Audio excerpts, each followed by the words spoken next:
The canine's teeth were inches from the surgeon's throat when the new nurse whispered two words that shouldn't exist in a civilian ER. The attack dog froze. The room went silent, and everyone realized the quiet woman in scrubs knew things she had no business knowing. Blood pooled under the gurney. A two-star general was dying, and the only person who could save him was about to become the hospital's most dangerous problem. If you want to see how far truth can travel when power tries to bury it, stay with me until the end. Like this story, and drop a comment telling me what city you're watching from. I want to see how far we can take this. The fluorescent lights in Riverside General's ER buzzed like dying insects, casting harsh shadows across linoleum that had seen too many years and not enough budget. Emma Cortez pushed through the double doors at 6:47 p.m. on a Thursday that felt like every other Thursday, until it wasn't. She'd been at Riverside for exactly 9 days. 9 days of orienting to a system that ran on muscle memory and bureaucracy. 9 days of senior nurses watching her like she might shatter under pressure. 9 days of pretending she hadn't spent 3 years in field hospitals where the ceiling was canvas and the floor was dirt. Trauma incoming, the overhead speaker crackled. ETA, 2 minutes. Military transport, GSW, and blunt force trauma.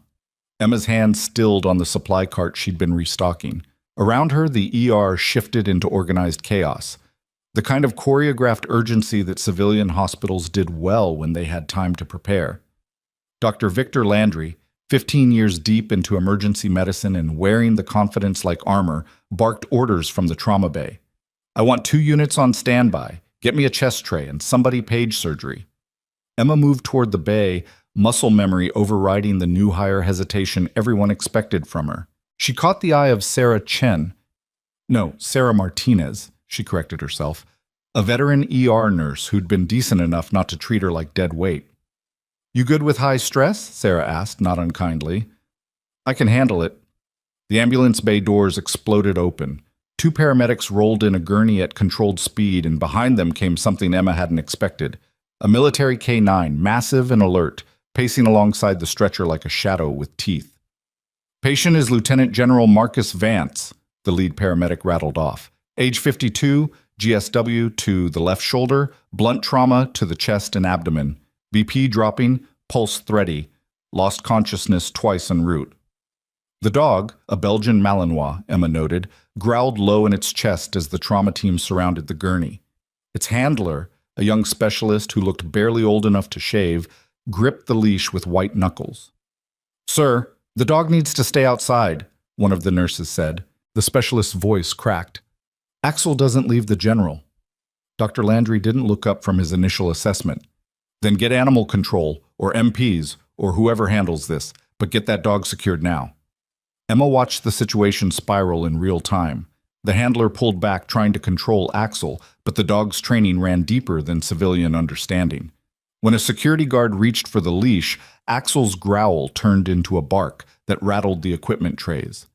Everyone back off, the guard said, hand moving to his belt. The general's vitals screamed on the monitor. Dr. Landry's jaw tightened. We don't have time for this. Someone handle that animal before I have it tranquilized. Emma stepped forward. Not rushed, not hesitant, just moved into the space between the dog and the chaos like she'd done it 100 times before. Axel Schul, she said quietly. Stand down. The room didn't stop, but something in it shifted. The dog's ears flicked toward her voice. Axel, position. The Malinois sat. Instantly. The kind of obedience that didn't come from pet training or civilian protocols. The handler stared at her. Dr. Landry's hands paused mid-examination. Sarah's eyes went wide. How did you... The specialist started. He'll stay calm if we keep calm, Emma said, not looking at any of them. Her eyes were on the general now, tracking the subtle wrong details that everyone else was too busy to notice. But we need to move faster. His right lung is compromised.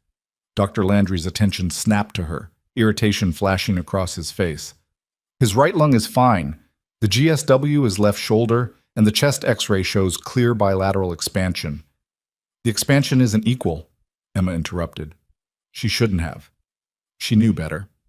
But the general's lips were turning dusky, and his neck veins were distending in a way that meant seconds, not minutes.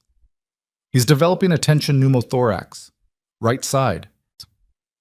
Nurse Cortez, I've been doing this for 15 years, I know.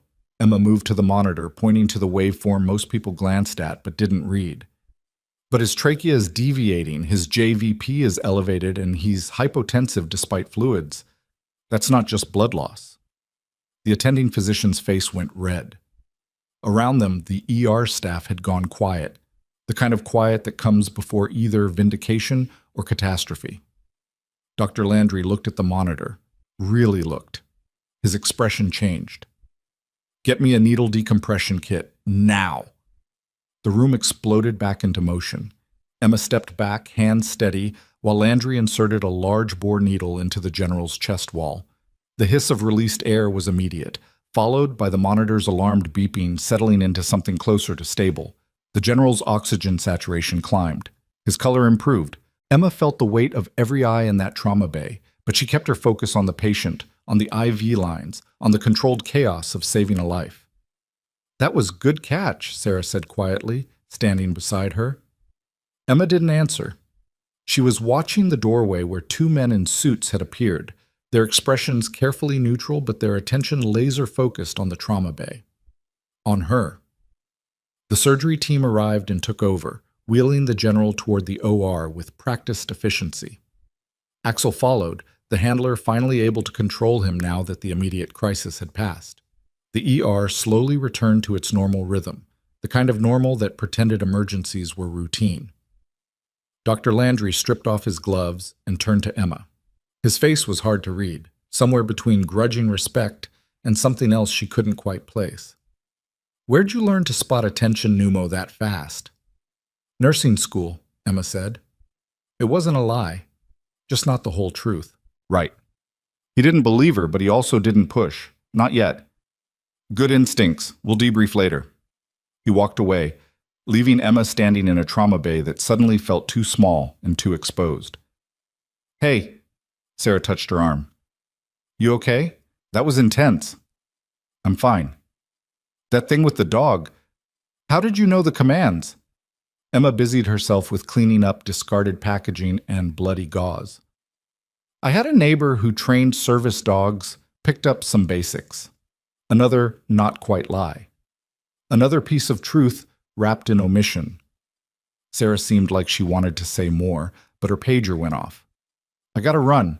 But seriously, nice work in there. Landry doesn't give compliments, but that was close. Emma nodded, watching her go. The ER settled back into its evening rhythm, minor traumas, chest pains, the usual parade of human fragility.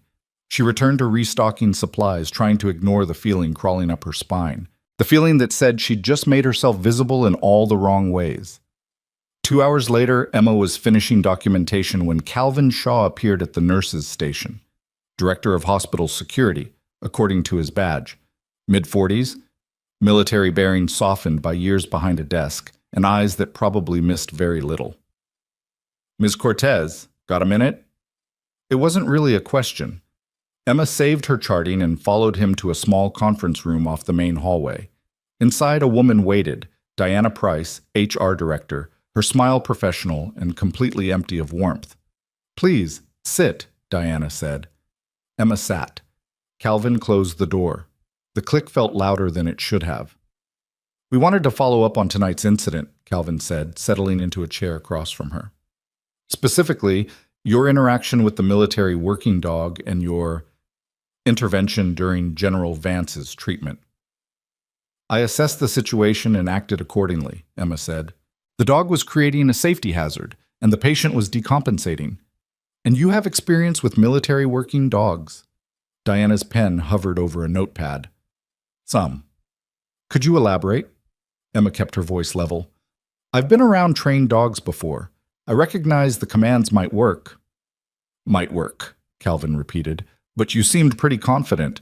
And that specific command structure, position, that's not standard civilian K9 training. I got lucky. Right. He leaned back, studying her. And the medical assessment? You contradicted Dr. Landry pretty directly. That's bold for someone 9 days into a new position. I saw something he missed. I spoke up. Isn't that what we're supposed to do? Diana's smile thinned.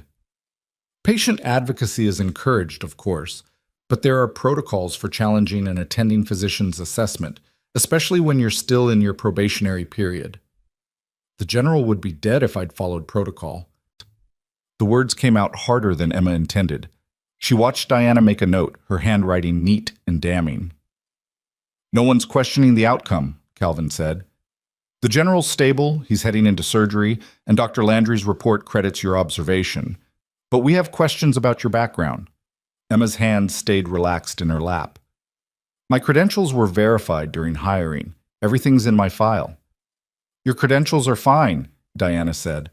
But there are gaps in your employment history. 3 years working for a private medical contractor overseas, very little detail about the actual work. I signed NDAs. The work was sensitive. Sensitive how? I provided emergency medical care in austere environments. That's all I can say. Calvin and Diana exchanged a look. Emma recognized the silent communication, the decision that had been made before she ever walked into this room. We're going to need you to provide more detailed documentation of your previous employment, Diana said. Until we can verify certain aspects of your background, we're placing you on paid administrative leave.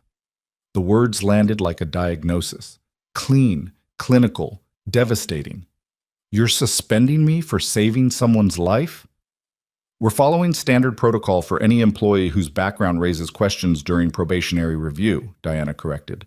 This isn't punitive, it's procedural. It's bullshit, Emma said quietly. Calvin's expression hardened. Ms. Cortez, I'd suggest you watch your tone. We're trying to handle this discreetly. Discreetly? Emma stood. You're trying to bury me quietly before anyone asks too many questions about how a new hire spotted something a senior physician missed. That's not... Am I under investigation for misconduct? Diana hesitated. Not formally? No. Then, am I free to leave? Another pause. Calvin nodded. You'll receive written notice of the administrative leave tomorrow. We'll be in touch about the documentation we need.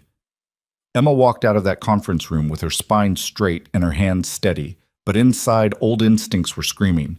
She knew how this worked. She'd seen it before, not in hospitals, but in command structures where the wrong kind of competence made people uncomfortable.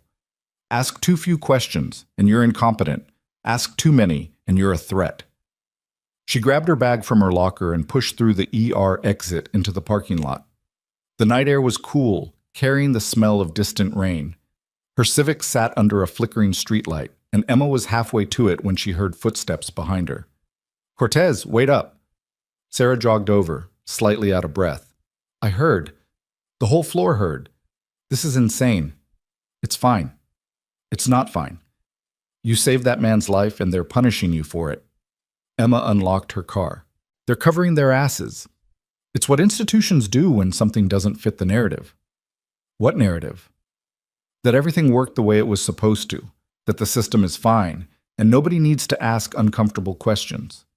Sarah studied her in the dim light. You're not just a nurse, are you? Emma met her eyes. I'm exactly what my file says I am. Yeah, Sarah's voice softened. That's what worries me.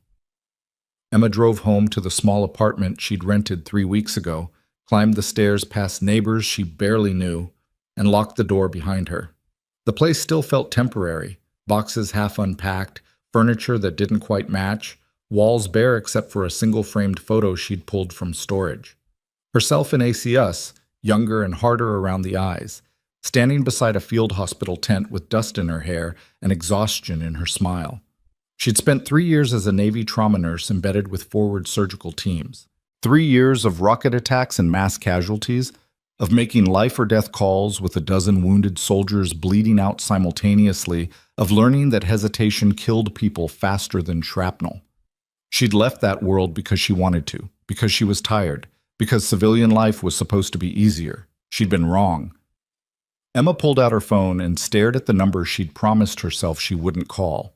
The contact name was just initials, M.V. Marcus Vance, the general whose life she'd saved tonight. They'd worked together in Afghanistan. She'd been the Navy nurse who'd stabilized him after an IED strike took out his convoy, and he'd been the Army officer who'd made sure she got a commendation for it. They'd stayed in touch loosely over the years, the kind of professional respect that didn't require frequent contact. She didn't call, not yet, but she saved the draft message anyway. "They're trying to bury me. Just thought you should know." The next morning, Emma's official suspension notice does arrive by email. Professionally worded, legally airtight, and absolutely designed to make her disappear quietly. She was reading it for the third time when her phone rang. Unknown number. "This is Emma.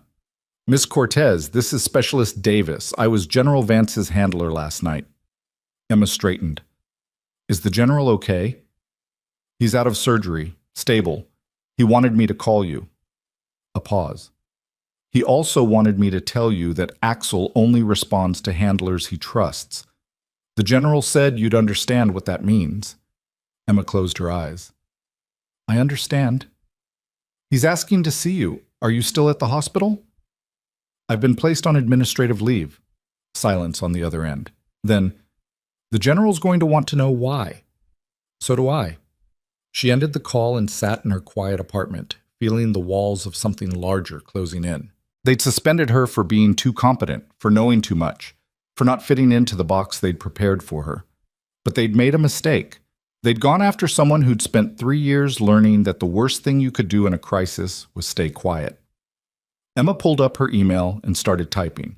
Not to the hospital, not to HR, to every news outlet in the city with an investigative desk. Subject: Riverside General Hospital, suspends nurse who saved General's life. She was halfway through the draft when her phone buzzed with a text from an unknown number. "Stop.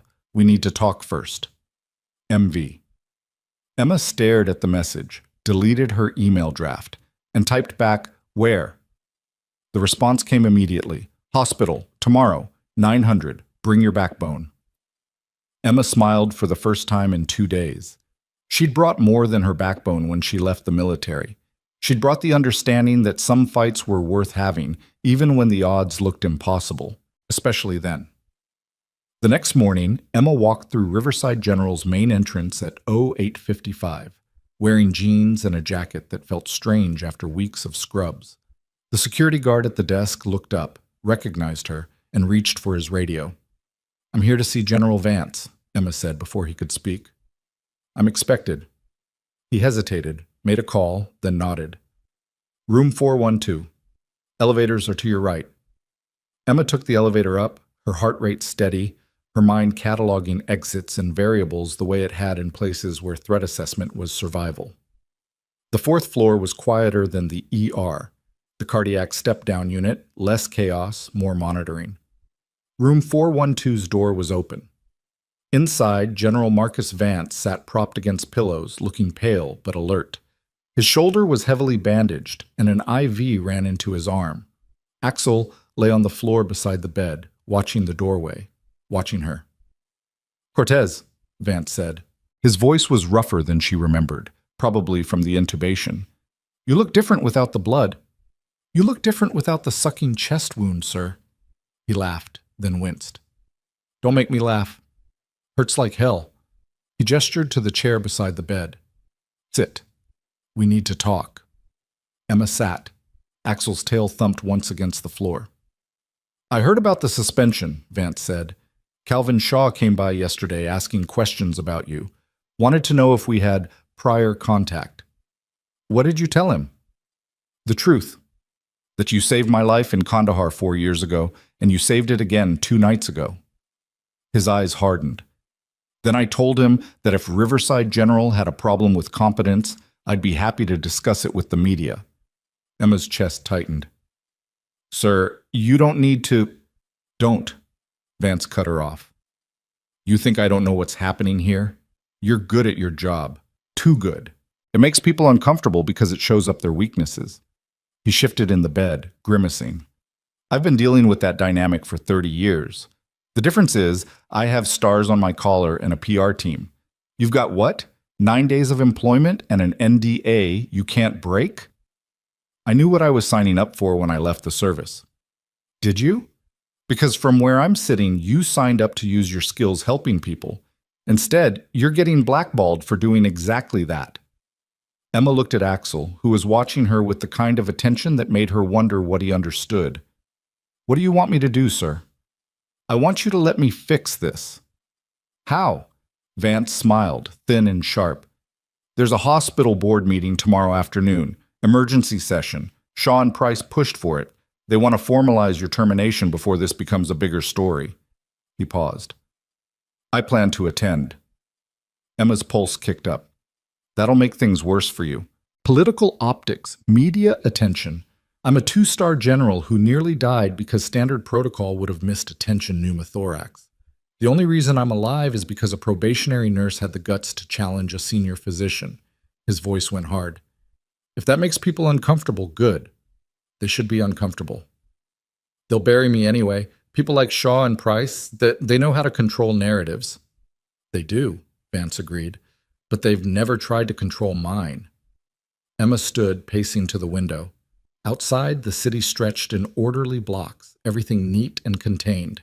Nothing like the chaos she'd left behind. Nothing like the chaos she'd apparently brought with her. I don't want to be a spectacle, she said quietly. Neither do I. But sometimes the only way to stop people from burying the truth is to make them choke on it. Emma turned back to face him. If we do this, it's going to get ugly. It's already ugly. We're just deciding whether to fight back. She looked at the general, at Axel, at the hospital room that represented everything she'd thought she wanted. Stability, safety, a life without constant threat assessment.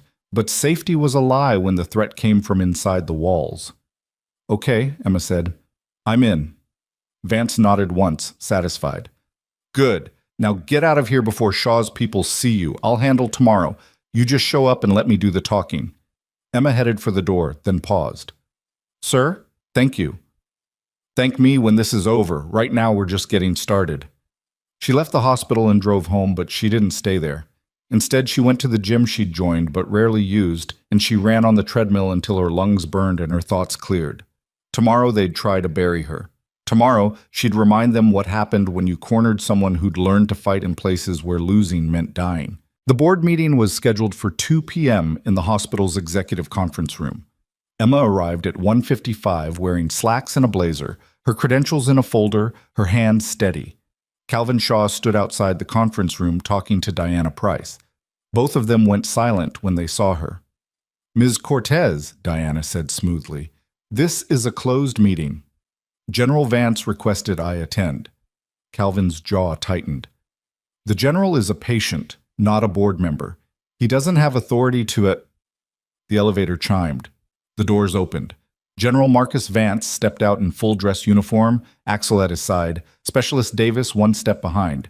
His shoulder was still bandaged beneath the jacket, and he moved carefully, but his spine was straight, and his expression was granite. Pretty sure I do, Vance said. Diana's smile cracked at the edges, but held. Years of HR training kept her voice level, even as her eyes tracked the uniform, the ribbons, the quiet authority that filled the hallway like a pressure system moving in before a storm.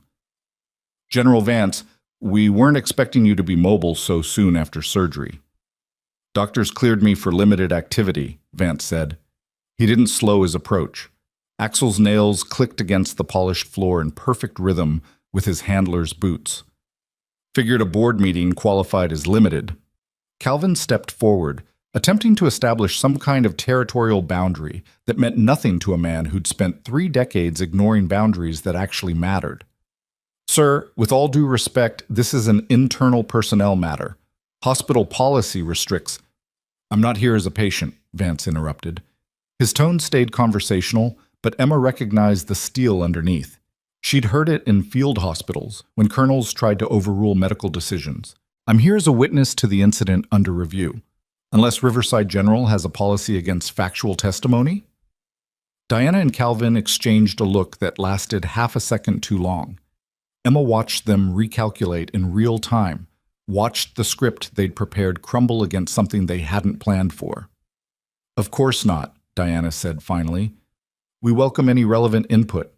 Please, come in. The conference room was designed to intimidate. Long mahogany table, leather chairs, windows overlooking the city, like a reminder of how far people could fall. 7 board members sat in careful arrangement, their expressions ranging from curiosity to poorly disguised annoyance. At the head of the table, Dr. Richard Brennan, Chief Medical Officer, shuffled papers with the kind of deliberate precision that meant he'd already made his decision and was just waiting for the theater to play out. Emma took a seat near the far end. Vance settled across from her, Axel lying down beside his chair with the discipline of a soldier who knew when to fade into background and when to remind everyone he was still armed. Specialist Davis stood by the door, hands clasped, face carefully neutral. Brennan cleared his throat. General Vance, we appreciate you taking time during your recovery to join us. However, I should clarify that this meeting's primary purpose is to review Ms. Cortez's employment status following certain irregularities in her irregularities, Vance said. Not a question, not quite a challenge, just the word repeated back with enough weight to make Brennan pause. Concerning her background verification process and her conduct during the medical emergency 2 nights ago. You mean the emergency where she saved my life? No one is disputing the positive outcome, Diana interjected smoothly. Our concern is procedural. Ms. Cortez is still in her probationary period, and certain aspects of her previous employment remain unclear despite multiple requests for documentation. Emma kept her hands flat on the table. She'd known this angle was coming, turn the save into a liability, make competence look like insubordination, bury the real question under enough bureaucratic language that truth suffocated quietly. What aspects? Vance asked.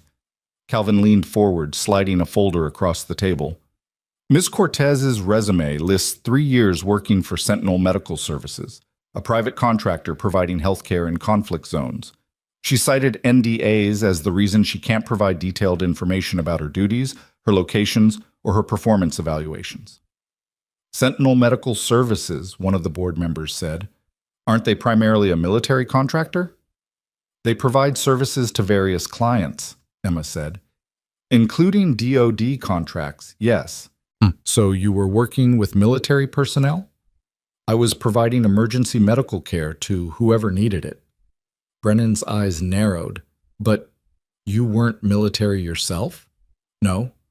Yet you knew how to control a military working dog using what our security director describes as highly specialized commands that civilian personnel wouldn't typically encounter. He glanced at his notes. You also diagnosed a tension pneumothorax faster than our attending physician, who has 15 years of emergency medicine experience. She was right, Vance said quietly. That's not the point. Then what is the point, Doctor? The temperature in the room dropped 10 degrees. Brennan's jaw tightened, and Emma saw him fighting the urge to snap at a general officer the way he probably snapped at residents.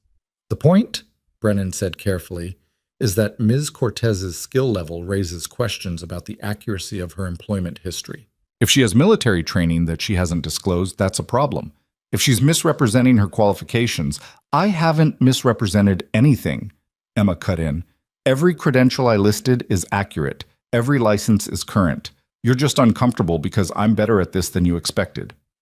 The room went silent. Several board members looked at each other with the kind of surprise that comes from hearing someone say the quiet part out loud. Diana's smile finally died. Ms. Cortez, I'd encourage you to consider your tone. Hostility won't help your case.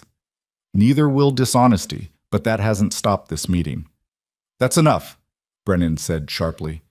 You're here as a courtesy, not as an equal participant. If you can't conduct yourself professionally— She conducted herself professionally when she kept me from dying, Vance interrupted.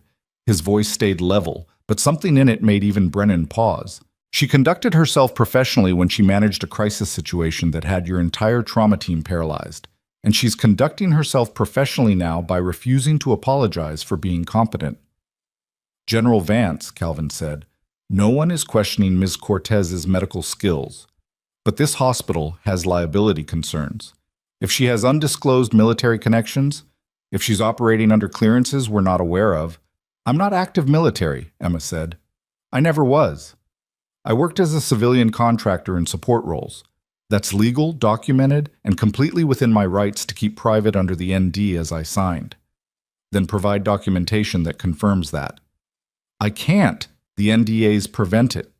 Calvin spread his hands. Then you understand our position. We can't verify your story, which means we can't clear you for continued employment. Emma felt the trap close. They'd engineered this perfectly.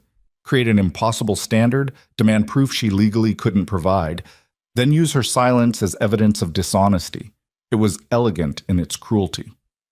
You want documentation? Vance said. He reached into his jacket and pulled out a folded paper. Here. He slid it across the table to Brennan. The CMO unfolded it, scanned the contents, and his expression went very carefully blank. This is a letter from the Department of Defense, Brennan said slowly, confirming that Emma Cortez worked as a civilian trauma nurse embedded with Navy forward surgical teams from 2019 to 2022, that she held a secret clearance, that her performance exceeded expectations and her medical capabilities were, he paused, critical to mission success in multiple high-casualty incidents. The silence that followed wasn't surprise. It was calculation. Emma watched 7 board members and 2 administrators reassess everything they thought they knew, watched them try to figure out how to pivot without admitting they'd already decided to fire her. This is helpful context, Diana said after a moment, though it doesn't address the procedural concerns about how Ms. Cortez contradicted Dr. Landry during active treatment. She didn't contradict him, Vance said. She provided additional assessment that he incorporated into his clinical decision-making. That's how medical teams are supposed to function. In a military field hospital, perhaps, but civilian emergency departments have different hierarchies. Yeah, I noticed. Vance's voice went hard. In civilian emergency departments, apparently nurses are expected to watch patients die rather than speak up when they see something wrong. Brennan bristled. That's not what anyone is suggesting. Then what are you suggesting? Because from where I'm sitting, you're punishing someone for doing her job well. That's either incompetence or malice, and I'm trying to figure out which one I'm dealing with. The room's energy shifted. Board members shifted in their seats, uncomfortable with the direct confrontation. This wasn't how these meetings went. People were supposed to be polite, deferential, willing to accept vague reassurances that everything would be reviewed and handled appropriately. Vance wasn't polite. He was a problem they couldn't make disappear by suspending him. General, one of the board members said, Eleanor Hartwick, according to the nameplate. Silver hair, sharp eyes, the bearing of someone who'd probably run something significant before retirement landed her on nonprofit boards.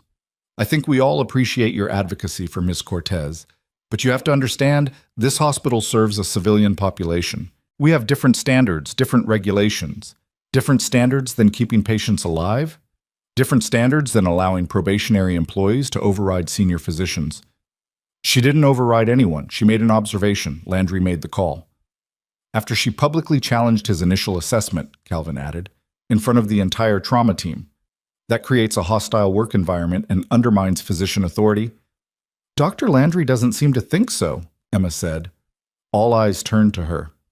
He signed off on my observation in his post-incident report, called it a critical catch, and Calvin's expression flickered. The report also notes concerns about your prior knowledge of military protocols. Because I controlled a dog?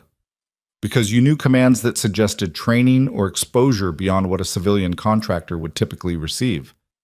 Emma laughed, short, sharp, bitter. I spent 3 years in active war zones treating wounded soldiers. You think I didn't learn to work around military protocols? You think I didn't pick up basic commands when K-9 units were clearing trauma sites before we could even set up? I learned what I needed to learn to do my job. And what exactly was your job, Ms. Cortez? Brennan leaned forward. Because the DoD letter says you were embedded with surgical teams, but it's vague on specifics. Were you treating combat casualties? Were you operating in hostile territory? I was doing emergency medicine in places where the ceiling was canvas and the patients had injuries you've never seen outside of textbooks. That sounds like combat nursing. It was trauma nursing under austere conditions.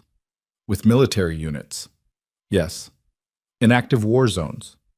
Yes. Brennan sat back, satisfied. Then you understand why we're concerned.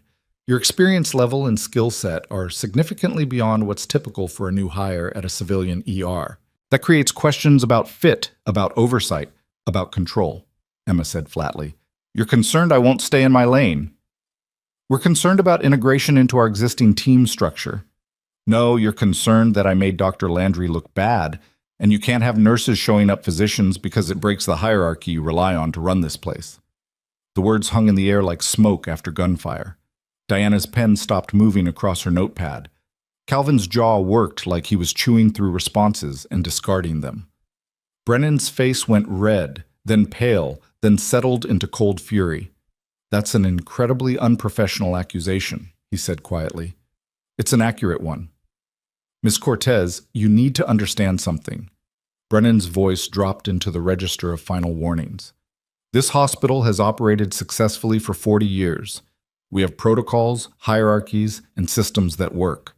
If you can't function within those systems, if you can't respect the chain of command nearly killed General Vance, Emma said. Your protocols would have had everyone standing around waiting for Landry's permission while a tension pneumothorax turned fatal. I didn't disrespect the chain of command. I ignored it because someone's life mattered more than your feelings. The room erupted, not shouting, board members didn't shout, but a sudden cascade of overlapping voices, objections, demands for order. Brennan hammered his hand on the table twice, calling for quiet. Into that silence, Vance spoke. You want to fire her? Fire her. But do it knowing exactly what you're doing. He looked at each board member in turn. You're telling every nurse in this hospital that speaking up gets you punished. You're telling physicians that their egos matter more than patient outcomes. And you're telling the community that Riverside General values hierarchy over lives. That's not fair, Eleanor said. Isn't it? Because I'm looking at 7 people who are about to terminate someone for being too good at her job, and you're all pretending it's about procedure. It is about procedure, Diana insisted. Ms. Cortez violated nothing. You can't name a single policy she actually broke. You can't point to a single instance of actual misconduct. All you can say is that she made people uncomfortable by being more competent than they expected. Vance's voice went quiet. I've seen this before. Different uniforms, same problem. Someone doesn't fit the narrative, so the institution tries to crush them rather than adapt. With respect, General, you're oversimplifying. I'm a patient who would be dead if she'd followed your protocols. That's not oversimplification. That's consequence. Brennan stood abruptly. I think we need to table this discussion and reconvene after... No, Vance said. He didn't raise his voice. Didn't have to. You called this emergency meeting to formalize her termination. Do it now. Put it on record. Let's see how this plays in the media. Calvin went very still. General, are you threatening? I'm stating facts.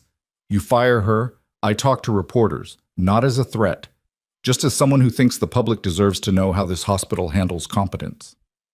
Emma watched Diana and Calvin exchange looks, watched Brennan's carefully controlled expression crack at the edges.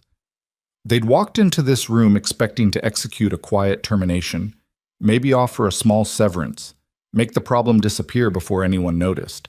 They hadn't expected resistance, certainly not from someone they couldn't intimidate or buy off. We need to discuss this privately, Brennan said finally. Then discuss it, Vance replied. We'll wait outside. Emma stood, legs steadier than she expected. She walked out of that conference room ahead of the general, aware of every eye tracking her exit. The hallway felt longer on the way out, or maybe that was just her nervous system processing delayed adrenaline. The door closed behind them with a solid click. That went well, Emma said quietly. Vance smiled, thin and sharp. They expected you to fold. People usually do when institutions apply pressure. I've had worse pressure. I know, I was there for some of it. He glanced at Specialist Davis, who'd maintained perfect parade rest throughout the entire meeting. How long do you think they'll need? 20 minutes, Davis said. Sir, with respect, are you supposed to be standing this long? Probably not. Emma noticed the slight pallor under Vance's tan, the careful way he was distributing weight. You should sit down. I'm fine. You're 6 hours post-op from a thoracotomy. Sit down before you pass out, and I have to explain to your surgeon why I let you collapse in a hallway. Vance's lips twitched. You always this bossy with general officers? Only when they're being stubborn patients. He sat on a bench near the elevators, grimacing slightly. Axel immediately positioned himself at alert, watching both ends of the corridor. Emma leaned against the wall opposite, suddenly exhausted in a way that had nothing to do with physical exertion. "Thank you," she said, "for the letter, for showing up, for all of it. Don't thank me yet. They might still fire you. But at least it won't be quiet." "No," Vance agreed. "It won't be quiet." 15 minutes passed, then 20. Emma was starting to think they'd decided to wait them out when the conference room door opened and Diana emerged, her expression professionally neutral in a way that meant nothing good. "Ms. Cortez, General Vance, the board would like to continue the discussion." They filed back in. The energy had shifted, still tense, but differently so, like something had broken and was trying to figure out how to resettle. Brennan spoke first. "We've reviewed the circumstances and consulted our legal counsel. Given the DoD documentation and Dr. Landry's post-incident report, we're prepared to lift the administrative suspension." Emma felt something unknot in her chest but kept her expression flat. This wasn't victory. Not yet. "However," Brennan continued, "we have concerns about workplace dynamics moving forward. We'd like to propose a probationary extension, an additional 90 days with structured oversight and regular performance reviews." "No," Emma said. Brennan blinked. "Excuse me?" "I said no. Either you reinstate me with the same probationary terms as any other new hire, or you terminate me and deal with the consequences. I'm not accepting punishment disguised as compromise." Diana's pen moved across her notepad in sharp strokes.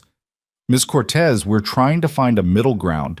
There is no middle ground. I either did something wrong or I didn't. If I did, fire me. If I didn't, stop treating me like I did." Eleanor Hartwick spoke up. "You contradicted a senior physician in front of his team. Surely you can understand why that creates concerns about future conduct." "I'll do it again if I see something that'll kill a patient." "That's exactly the attitude that worries us." Emma leaned forward. "Then let me make this simple. I'm a trauma nurse. In trauma situations, I'm going to assess patients and voice concerns, regardless of who's in charge. If that doesn't work for you, we're done here. But don't pretend this is about my attitude. It's about your hierarchy." The room went quiet. Emma could feel Vance's presence to her left, solid and steady, but he wasn't intervening. This was her fight now. Brennan looked at his fellow board members. Some kind of silent communication passed between them, the kind that happens in committee rooms where decisions get made before meetings and votes are just theater. "Full reinstatement," Brennan said finally. "Standard probationary terms. But I want it on record that we expect professional conduct and appropriate deference to physician authority." "You'll get professional conduct," Emma said. "Deference comes when it's earned." Calvin looked like he'd swallowed glass. Diana's smile was nowhere in sight. But Brennan nodded and Eleanor made a note, and just like that, the fight was over. For now. Emma left the hospital with Vance an hour later after the paperwork was signed and the official reinstatement processed. The sun had started its descent toward the horizon, painting the parking lot in amber light. "You made enemies in there," Vance said as they walked. "I know. They'll be watching for you to slip up. Let them watch." Vance stopped beside a black SUV where two men in suits waited, probably his security detail. "You ever need backup again, call me. I'm serious." "You've done enough, sir." "Marcus," he corrected. "We're both civilians here, more or less. And I didn't do it for you. I did it because institutions that punish competence deserve to be challenged." Emma nodded. "Then thank you, Marcus." He climbed into the SUV, Axel jumping in beside him with practiced ease. Emma watched them drive away, then headed for her own car. She made it 3 steps before her phone buzzed. Unknown number. Again. She answered. "This is Emma." "Miss Cortez, this is Dr. Landry." Emma stopped walking. "Doctor, what can I do for you?" "I heard about the board meeting, about the reinstatement." A pause. "I wanted to call personally. Your observation the other night. That was solid clinical judgment. I should have listened faster." Emma leaned against her car, suddenly grateful for the support. "You listened when it mattered." "Yeah, but I made you fight for it. And then Shaw and Price tried to bury you for it. That's on me for not pushing back harder." You wrote the report. That helped. It should have been enough on its own. Anyway, I wanted you to know I'm glad you're coming back. ER needs people who aren't afraid to speak up. Another pause. Also, I told Brennan that if he tries this again, I'm walking, so there's that. Emma smiled despite herself. Appreciate it, Doctor. Victor, and don't make me regret defending you by being wrong next time. I'll do my best. She ended the call and sat in her car for a long moment, processing the whiplash of the last 48 hours. Suspended? Vindicated. Threatened. Reinstated. It felt like surviving a battle where the enemy kept changing shape. Her phone buzzed again, this time a text from Sarah. Holy shit, you're back. Drinks after your first shift? Emma typed back, maybe. Need to survive the shift first. The response was immediate. You survived worse. This is just Riverside. Emma drove home, unpacked another box she'd been avoiding, and tried to convince herself that going back to that ER wouldn't feel like walking into hostile territory. She failed. 3 days later, Emma pushed through the ER doors at 6:45 a.m. for the start of her first shift back. The night nurse gave her a quick nod, nothing special, which felt like mercy. Sarah waved from the nurse's station, and 2 residents Emma barely knew offered small smiles. Dr. Landry was in the trauma bay reviewing charts. He looked up when she entered. Cortez, you're on trauma rotation today. Think you can handle it without starting another political incident? I'll try, Doctor. Victor, he corrected. And stop looking so tense. You're making everyone nervous. Emma tried to relax, failed, settled for looking productive instead, pulling up the patient queue and familiarizing herself with the morning's admissions. The first 4 hours passed in controlled chaos. The usual parade of chest pains, abdominal complaints, a kid who'd shoved a bead up his nose, an elderly woman with a possible stroke. Emma moved through it with the muscle memory of someone who'd done this 1,000 times, grateful for routine work that didn't involve generals or board meetings. Then the radios crackled. Incoming trauma, mass casualty incident, construction site collapse, multiple patients, unknown number of critical. The ER transformed. Staff moved into practiced positions, trauma bays cleared, equipment checked. Emma felt her system shift into a different gear, the one she'd learned in places where mass casualties meant rocket attacks, and the wounded kept coming until you ran out of supplies or consciousness. The first ambulance arrived, then the second, then 3 more in quick succession. Patients flooded the ER, construction workers with crush injuries, fractured bones, head trauma, one man with a steel beam still partially embedded in his abdomen. The air filled with shouting, monitors alarming, the organized chaos of a system pushed to its breaking point. Emma moved between patients with efficient precision, assessing, tagging, prioritizing. A young worker with a tension pneumothorax, she caught it fast, called for Landry, got the needle decompression done before the kid's oxygen saturation crashed. Another patient with internal bleeding, probable splenic rupture, needed immediate surgery. A third with a compound fracture and signs of compartment syndrome. Landry worked 3 feet away, his hands moving with practiced speed through a chest tube insertion. Cortez, I need eyes on bed 4. Possible head bleed. Emma moved, assessed. The patient's pupils were unequal, his Glasgow coma scale dropping. He's herniating, needs CT and neurosurgery now. Call it. She made the call. The patient was gone within minutes, whisked toward imaging and the OR. The chaos continued for 2 hours. Slowly, order emerged from crisis. Critical patients were stabilized or transferred. Minor injuries were treated and released. The ER began to breathe again. Emma was documenting her last patient when Landry appeared beside her, looking exhausted and oddly satisfied. Nice work today, he said quietly. That first pneumo catch, that was fast. Recognize the pattern. From your contractor work? Emma met his eyes. Yes, Landry nodded. Good. Use it. Just maybe try not to make the rest of us look too incompetent. He walked away before she could respond. Sarah appeared a moment later, grinning. Did Landry just give you a compliment? I think so. Miracles do happen. Sarah grabbed a water bottle from the staff fridge. Also, you were amazing today. Like, scary amazing. Where'd you learn to triage that fast? Practice. Must have been some serious practice. Emma didn't answer. Sarah didn't push. They fell into companionable silence, the kind that comes from surviving controlled chaos together. The shift ended at 7 p.m. Emma gathered her things from her locker, muscles aching, mind pleasantly numb from exhaustion. She was halfway to her car when she saw them. Calvin Shaw and Diana Price, standing beside a black sedan in the parking lot, waiting. Emma's hand tightened on her bag, but she kept walking. They stepped into her path. "Miss Cortez," Diana said, "do you have a moment?" "I'm off the clock." "This won't take long." Diana's smile was back, professional and empty. "We wanted to check in, see how your first day back went." "It went fine. We heard about the mass casualty incident. Impressive response time." Emma waited. There was more coming. There was always more coming. Calvin shifted his weight. "We also wanted to clarify expectations moving forward.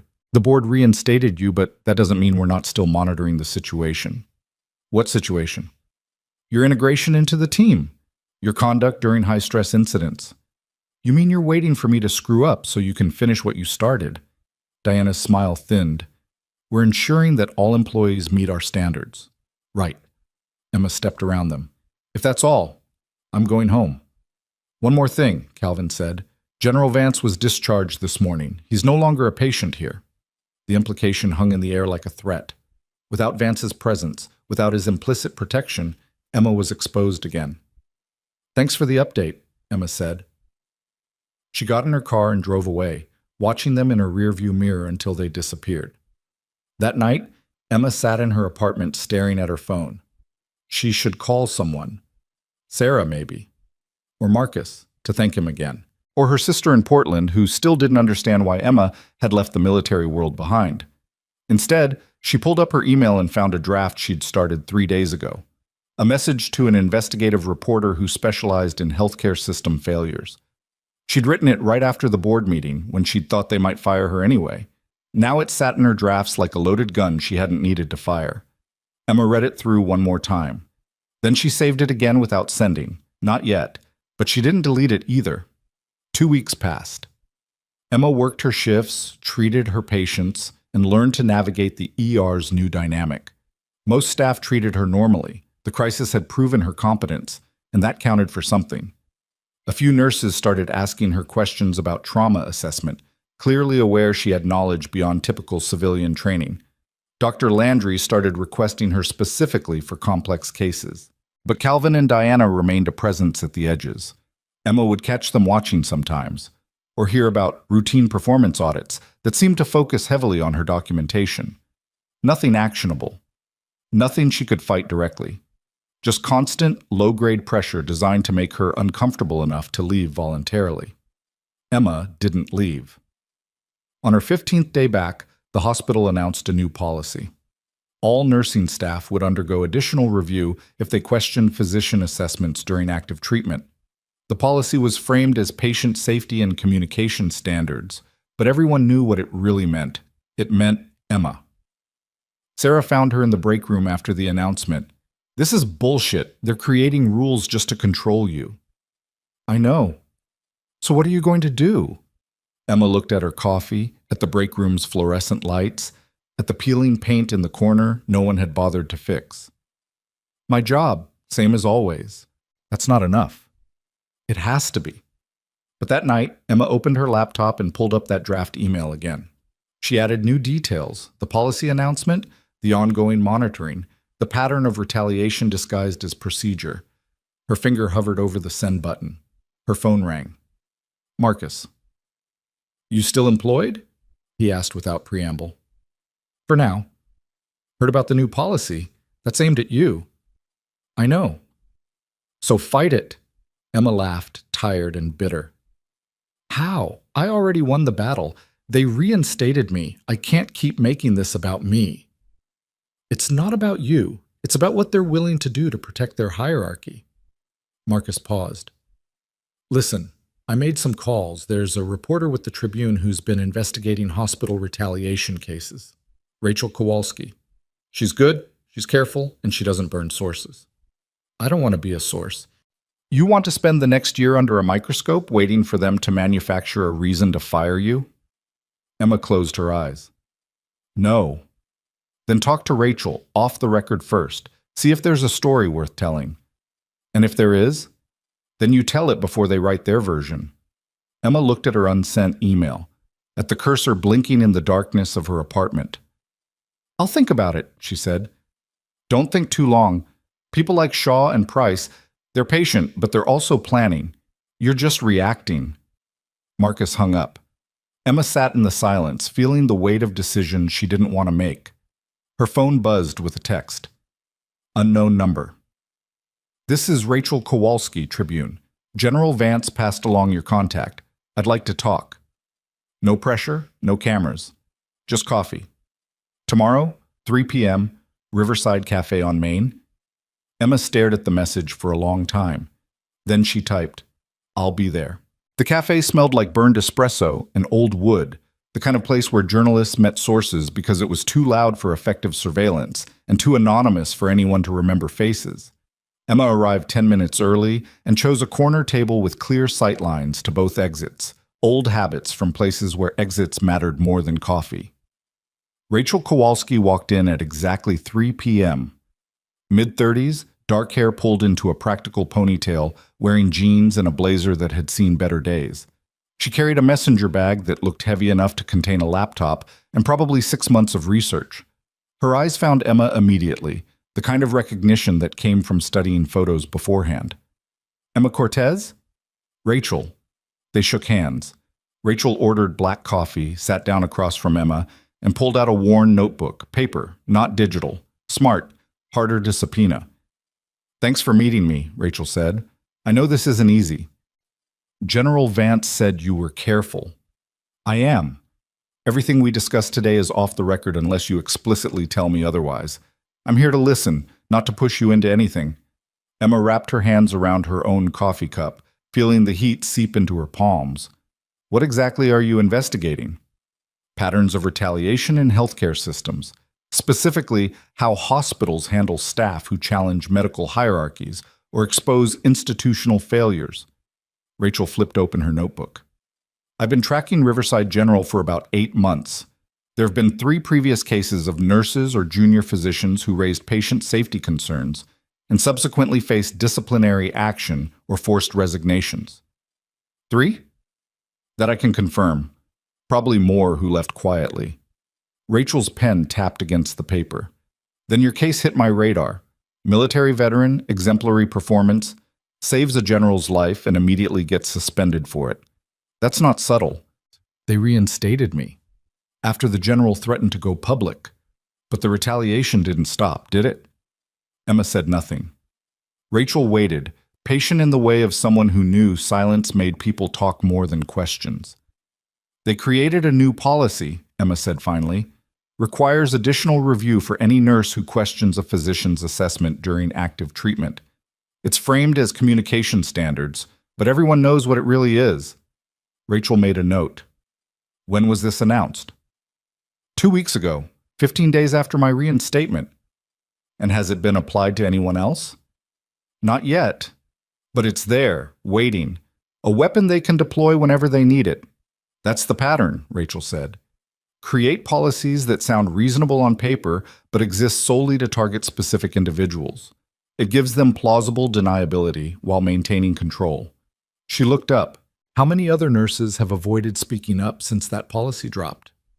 Emma thought about the mass casualty incident, about the moments when she'd seen other nurses hesitate before voicing concerns, their eyes flicking toward Landry like they were calculating whether the observation was worth the risk. I don't know. Several. Probably. That's the real damage, not just what they did to you, but the chilling effect on everyone else. Rachel leaned forward slightly. Here's what I need to know. Are you willing to go on the record? Not today, not now. But eventually, if I can build a story that shows the pattern? Emma's chest tightened. What would that mean? Your name, your account, the specifics of what happened and what's still happening. I'd corroborate everything with documentation, other sources, hospital records, but your testimony would be the spine of it. And then? Then Riverside General has to answer publicly for its retaliation patterns. Shaw and Price and Brennan can't hide behind closed-door meetings and HR language. The story forces accountability. Or it makes me unemployable in every hospital in the state. Rachel didn't deny it. That's the risk. I won't lie to you. Whistleblowers pay a price. Sometimes that price is worth it. Sometimes it destroys people. Emma looked out the window at the street beyond, watching ordinary people move through ordinary afternoons, unaware that nearby someone was deciding whether to detonate her entire professional future. I need time, she said. Take it. But Emma? Rachel's voice went softer. People like Shaw and Price don't wait. They're already planning their next move. The only question is whether you want to be ahead of it or behind it. Emma left the cafe with Rachel's card in her pocket and a decision hanging over her like weather she couldn't escape. She drove back to her apartment, sat on her couch, and stared at her phone for 20 minutes before calling Marcus. I met with Rachel, she said when he answered. And? She wants me to go on the record, detailed account, full name, the whole thing. What did you say? That I needed time. Marcus was quiet for a moment. You know they're not going to let this go, right? Shaw and Price. They made you a problem, and they'll keep applying pressure until you quit or they find a reason to fire you. I know. So what's the hesitation? Emma laughed, short and bitter. I just wanted to be a nurse, Marcus. I didn't come here to be a crusader or a symbol or whatever the hell this turns into if I blow this open. Nobody wants to be a symbol, but sometimes that's what happens when you refuse to disappear quietly. I'm tired of fighting. I know, but you're good at it. Emma ended the call and sat in the gathering darkness of her apartment, feeling the weight of choices she'd never wanted to make pressing down like atmospheric pressure before a storm. Her shift the next day started normal as Riverside General ever got. Minor traumas, routine complaints, the controlled chaos Emma had learned to navigate. She was updating a chart when Sarah appeared beside her, face pale. Have you seen the staff bulletin? Emma's stomach dropped. What bulletin? Sarah pulled out her phone, showed Emma the screen. Hospital-wide email, sent 20 minutes ago. Mandatory training. All nursing staff will complete updated protocols training by end of month. Focus on appropriate escalation procedures and communication hierarchies. Failure to complete will result in performance review and potential disciplinary action. Emma scanned the attached document. The training was extensive, 15 hours of modules, most of it focused on when and how nurses could question physician decisions. The language was careful, bureaucratic, designed to look like patient safety while actually restricting exactly the kind of rapid assessment that had saved Marcus's life. This is insane, Sarah said. They're trying to legislate speaking up out of existence. No, they're trying to make it so burdensome that people self-censor. Emma handed the phone back. 15 hours of training means 15 hours explaining why you think a physician might be wrong. Who's going to do that in an emergency? So what do we do? Emma looked around the ER. 3 other nurses had their phones out, reading the same bulletin. One of them, Jessica, young and still optimistic, looked close to tears. I don't know yet, Emma said, but she was starting to. The day spiraled from there. During afternoon rounds, Doctor, Brennan appeared in the ER with Diana Price at his side, both of them making a show of observing staff interactions. Emma felt their eyes tracking her every movement, cataloging every conversation, waiting for something they could weaponize. She kept her head down and did her job, treated a diabetic emergency, managed a cardiac arrest until the code team arrived, talked a panicked mother through her toddler's febrile seizure. Standard work, professionally executed. But the pressure built like a ratchet tightening with each passing hour. At shift change, Emma was documenting her last patient when Calvin Shaw appeared at the nurse's station. Miss Cortez, my office, now! Not a request. Emma saved her work and followed him through the administrative wing to a small office that smelled like stale coffee and institutional carpet. Diana Price was already there, seated behind Calvin's desk like she owned the space. Emma remained standing. What's this about? We received a complaint, Diana said. She slid a paper across the desk. From Dr. Brennan. He observed you questioning Dr. Landry's treatment plan this afternoon during a cardiac arrest. Emma's jaw tightened. I asked a clarifying question about the dosage of epinephrine. That's standard practice during codes. The complaint states you contradicted his order in front of medical students. I asked if he wanted 0.1 milligrams or 1 milligram because the verbal order was unclear. That's patient safety, not contradiction. Calvin leaned against the wall, arms crossed. Dr. Brennan felt your tone was confrontational. My tone was professional. That's not what the complaint says. Emma felt the trap closing again. Different bait, but same mechanism. They were building a file now, documenting a pattern that didn't exist, creating narrative from nothing. This is retaliation, she said flatly. Diana's expression didn't change. This is documentation of concerning behavior during your probationary period. The complaint will be added to your file. Consider this a verbal warning. For doing my job. For failing to maintain appropriate professional conduct. Diana stood, smoothing her skirt. Miss Cortez, I'll be direct. You have a choice. You can continue fighting every policy, challenging every decision, making yourself a problem that this hospital has to manage. Or you can accept that you're not in a war zone anymore, and civilian healthcare has different expectations. Different expectations like letting patients die to protect egos? Calvin's voice went hard. You need to watch yourself. Or what? You'll suspend me again? Fire me? Go ahead. But do it knowing I'm not going to disappear quietly. Diana and Calvin exchanged looks. Something passed between them. Calculation, assessment, decision. We're trying to help you, Diana said. But if you won't accept that help, there's only so much we can do. Emma walked out of that office knowing the endgame was accelerating. They were building toward termination, creating a paper trail that would justify firing her for cause. Every shift would be scrutinized, every decision questioned, every interaction documented until they had enough ammunition to end her employment in a way that looked legitimate. She made it to her car before her hands started shaking. Her phone rang. Rachel Kowalski. I'm in, Emma said before Rachel could speak. You're sure?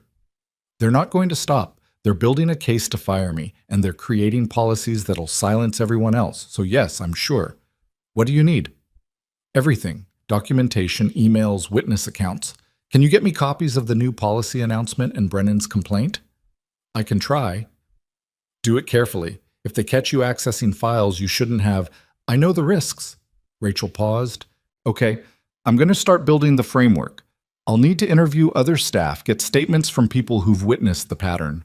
Do you know anyone who'd be willing to talk? Emma thought of Sarah, of the other nurses who'd been watching the retaliation play out.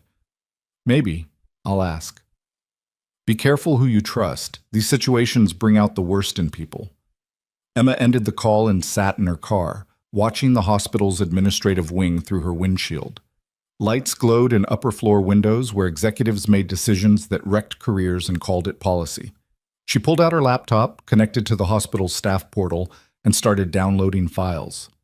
The new policy document, her personnel file, the complaint from Brennan, every piece of evidence she could access without triggering security alerts. Her phone buzzed halfway through. Marcus. Where are you?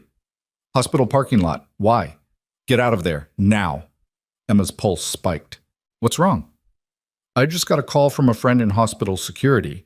Calvin Shaw requested surveillance footage of the administrative wing for the past 3 hours. He's looking for something. Emma's blood went cold. She closed her laptop, started her engine. He knows I met with Rachel. Maybe. Or he suspects. Either way, you need to leave before he connects the dots. Emma pulled out of the parking lot, watching her rear-view mirror for following vehicles. Nothing obvious, but paranoia and caution looked identical from the inside. What do I do? She asked. Finish what you started.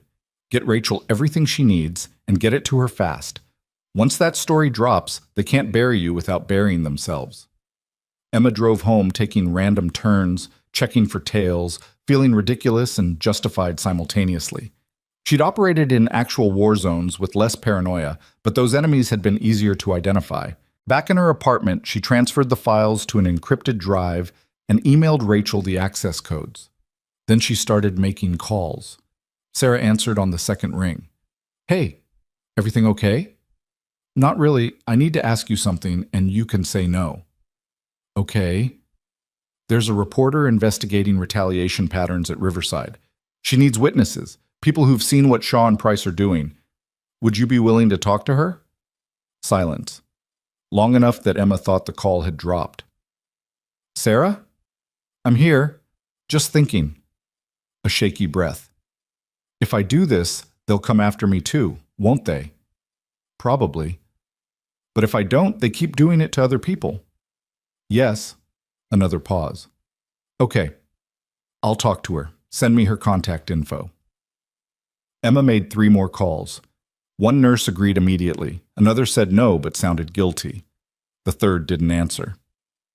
By midnight, Rachel had 4 potential witnesses and enough documentation to start building her story. Emma lay in bed staring at her ceiling, knowing she'd crossed a line she couldn't uncross.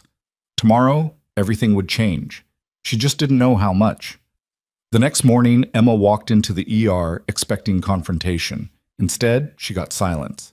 Dr. Landry nodded at her from the trauma bay but didn't call her over. Sarah offered a tight smile that looked more like solidarity than friendliness. The other nurses went about their routines with the kind of careful normalcy that meant everyone knew something was wrong but no one wanted to name it. Emma was checking lab results when her phone buzzed with a text from an unknown number. Conference room B. 5 minutes. Come alone. No signature. No context. Emma's instincts screamed trap, but curiosity and spite drove her forward anyway. Conference room B was small, windowless, tucked into a corner of the administrative wing. Emma pushed the door open and found Calvin Shaw waiting. No Diana. No witnesses. Just Calvin and a folder sitting on the table between them. Close the door, he said. Emma did, but stayed near the exit. What's this about? Calvin gestured to the chair across from him. Sit, please. I'm fine standing. He sighed. Emma, I'm not here to threaten you. I'm here to offer you a way out. A way out of what? This situation. He tapped the folder. We both know where this is heading. You're building a case against the hospital. We're building a case against you. It's going to get ugly, and nobody wins. I'm listening. Calvin opened the folder, slid a paper across the table. Voluntary resignation. We'll classify it as personal reasons, give you 3 months severance, and provide a neutral reference for future employment. You walk away clean. Emma picked up the paper, scanned the legalese. It was generous, actually. More money than they had to offer. Language that wouldn't destroy her professionally. It was also surrender. And if I don't sign? Then we proceed with termination for cause. The complaint from Brennan, plus 2 other incidents we've documented over the past week. Your probationary period ends in 30 days. We can end it sooner. What incidents? Calvin pulled out 2 more papers. Failure to follow proper escalation procedures during the mass casualty incident. Unauthorized access to administrative files yesterday evening. Emma's stomach dropped.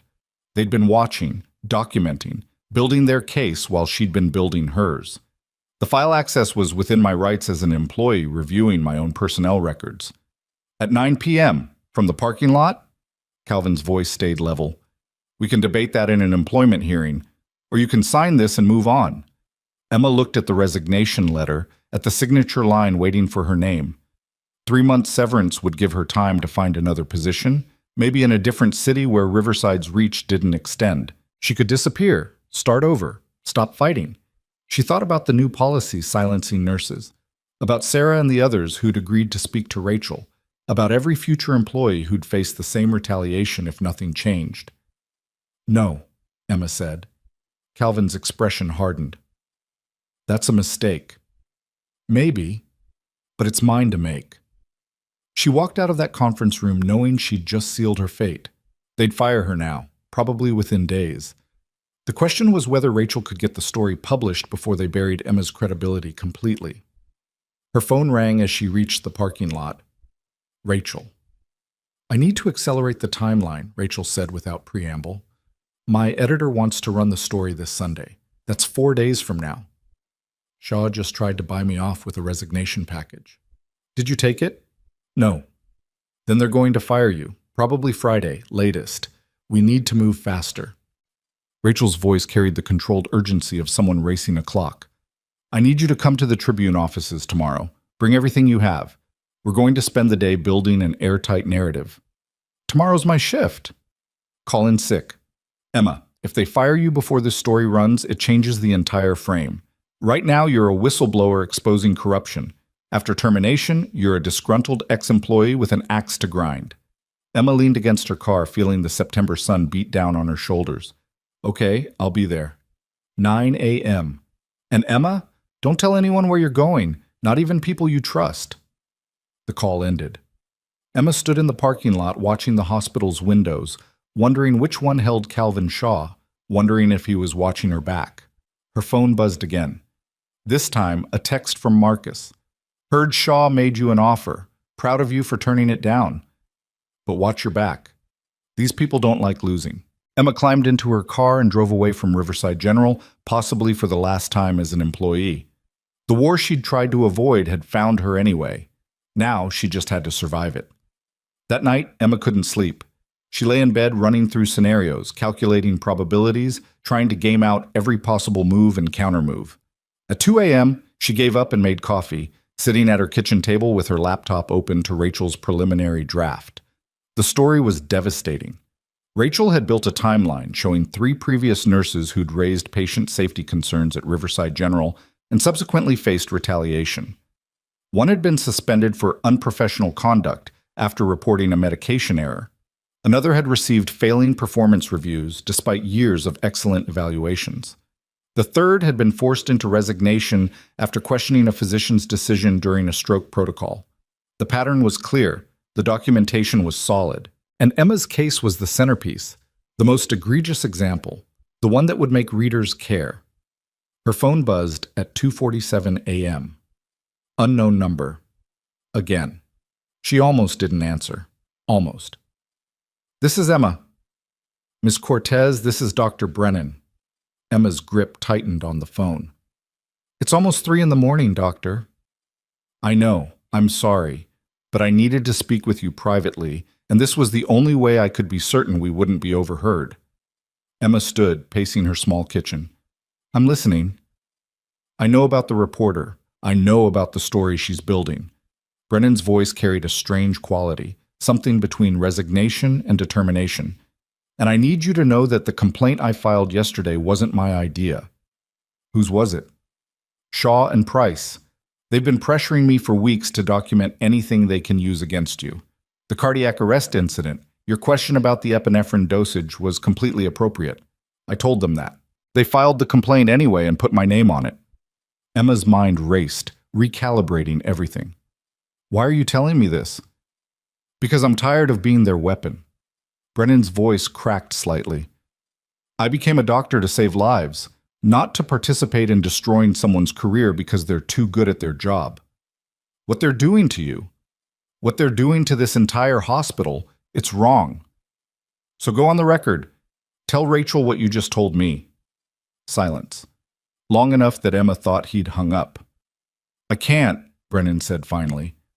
I have a family, a mortgage, 18 years invested in this institution. If I speak out, they'll destroy me the same way they're destroying you. Then why call? Because I can give you something else. Documentation that Shaw and Price have been orchestrating this campaign for months. Internal memos, emails showing they targeted you specifically after the board meeting. Evidence that the new policy was drafted before your reinstatement was even finalized. Emma's heart hammered. Why would you have access to that? I'm the CMO. I'm copied on everything. They thought I was complicit. Bitterness crept into his voice. They were right until now. Send it to me. I can't. Too traceable. But I can leave it somewhere you can access it. He paused. There's a storage room on the 3rd floor, West Wing. Medical supply overflow. Tomorrow morning at 6 a.m., there'll be a box labeled Cardiac Protocols 2024 on the 2nd shelf. Inside, you'll find a USB drive. This could be a trap. It could be, but it's not. I'm trying to do the right thing, even if I'm doing it like a coward. The line went dead. Emma stood in her kitchen holding a silent phone, trying to decide if she'd just been handed salvation or walked into an ambush she couldn't see yet. At 5:45 a.m., she pulled into Riverside General's parking lot. The early shift was arriving. Nurses and techs moving through the pre-dawn darkness with coffee cups and tired faces. Emma blended in, badge clipped to her jacket, walking with the purposeful stride of someone who belonged. The third-floor West Wing was quiet. Medical supply overflow was exactly where Brennan had said, a narrow room packed with shelves of excess inventory. Emma found the box labeled Cardiac Protocols 2024 and opened it with hands that stayed steadier than her pulse. Inside, wrapped in bubble wrap, sat a USB drive.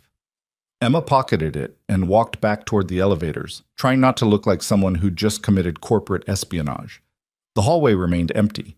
The cameras in the corners blinked their red lights, recording everything. She was 3 steps from the elevator when she heard footsteps behind her.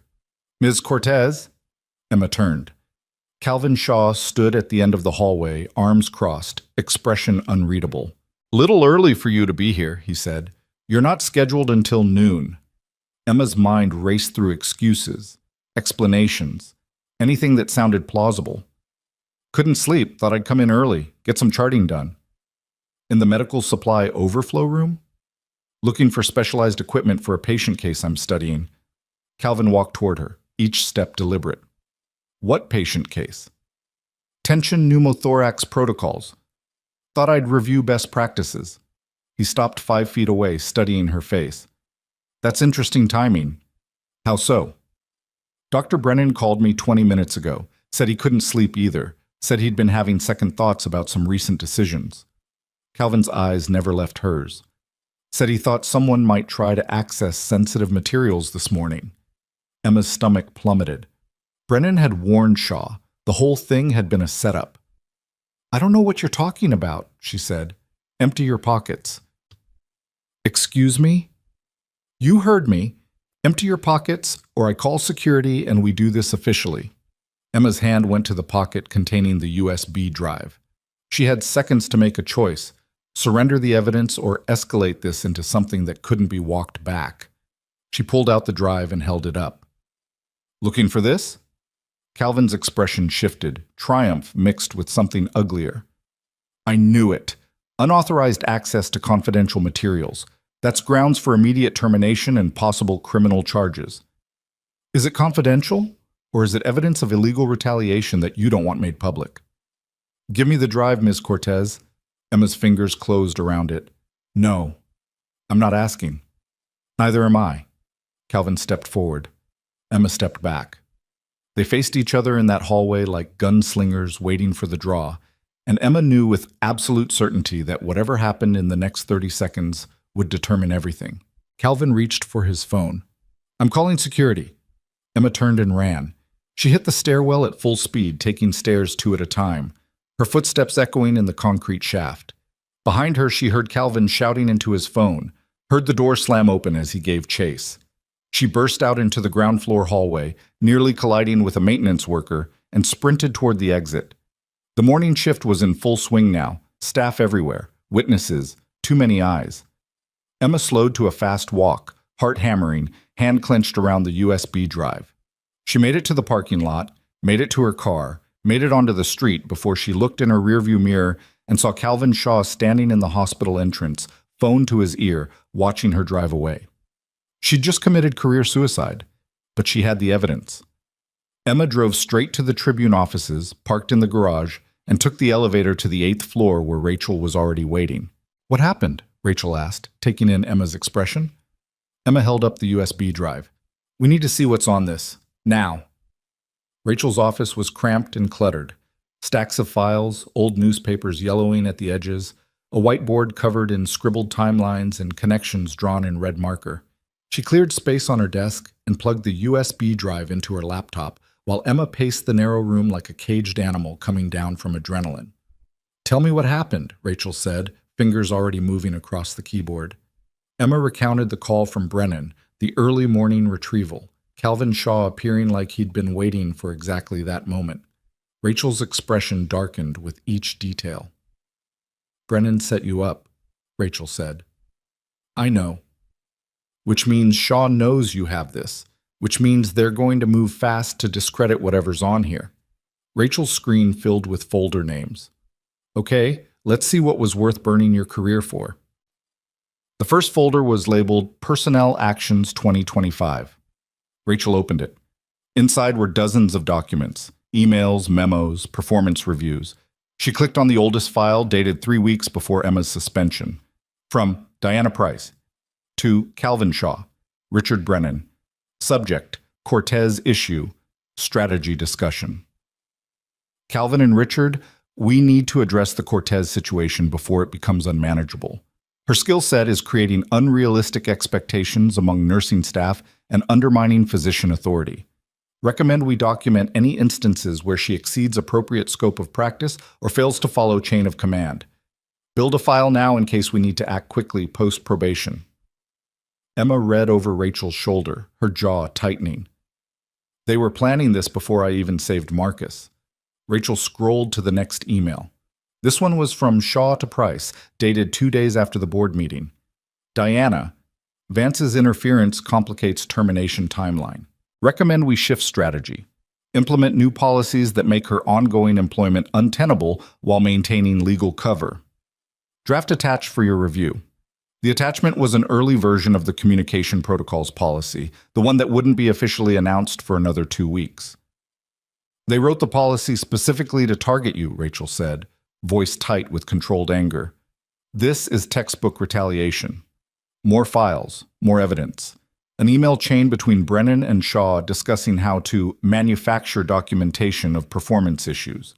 A memo from Price to HR outlining strategies to encourage voluntary resignation through systematic performance pressure.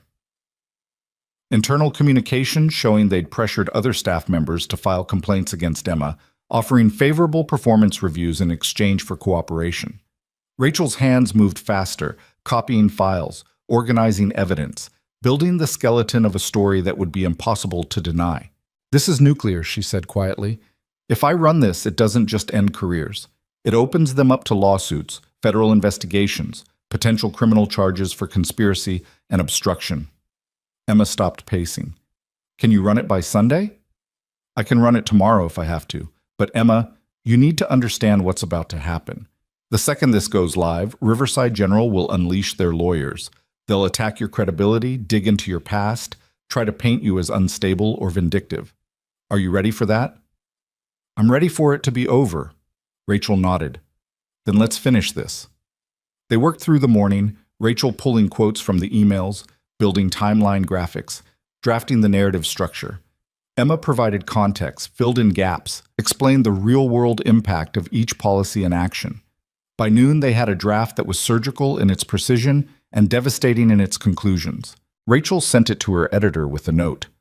Need to run this tomorrow. Source in immediate danger of termination. The response came back within 10 minutes. My office, both of you, now.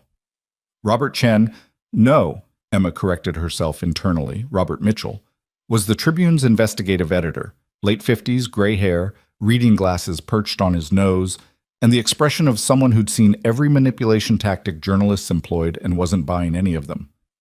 Sit, he said, gesturing to chairs across from his desk. I read the draft. It's good. Maybe too good. What does that mean? Rachel asked. It means this is the kind of story that gets hospitals to spend 6 figures on legal teams before it's even published. We need ironclad sourcing. He looked at Emma. Ms. Cortez, you're willing to go on the record with your full name and account? Yes. And you understand that Riverside General will come after you hard. Background checks, character assassination, everything they can throw? I understand. Mitchell turned to Rachel. Other sources? 4 nurses willing to provide corroborating testimony, 2 on the record, 2 anonymous, plus the documentation from the USB drive. Which was obtained how? Emma hesitated. Rachel jumped in. Provided by a confidential source within hospital administration. Was it stolen? It was copied from internal files by someone with authorized access and provided to us voluntarily. Mitchell's eyes narrowed. That's dancing close to the line. The line is still there, Rachel said firmly. Everything on that drive is authentic. I've verified signatures, cross-referenced dates, confirmed details with independent sources. This isn't stolen documents, it's whistleblower evidence. Mitchell drummed his fingers on the desk, thinking. If we run this tomorrow, we give them less time to prepare their counterattack, but we also give ourselves less time to bulletproof the story.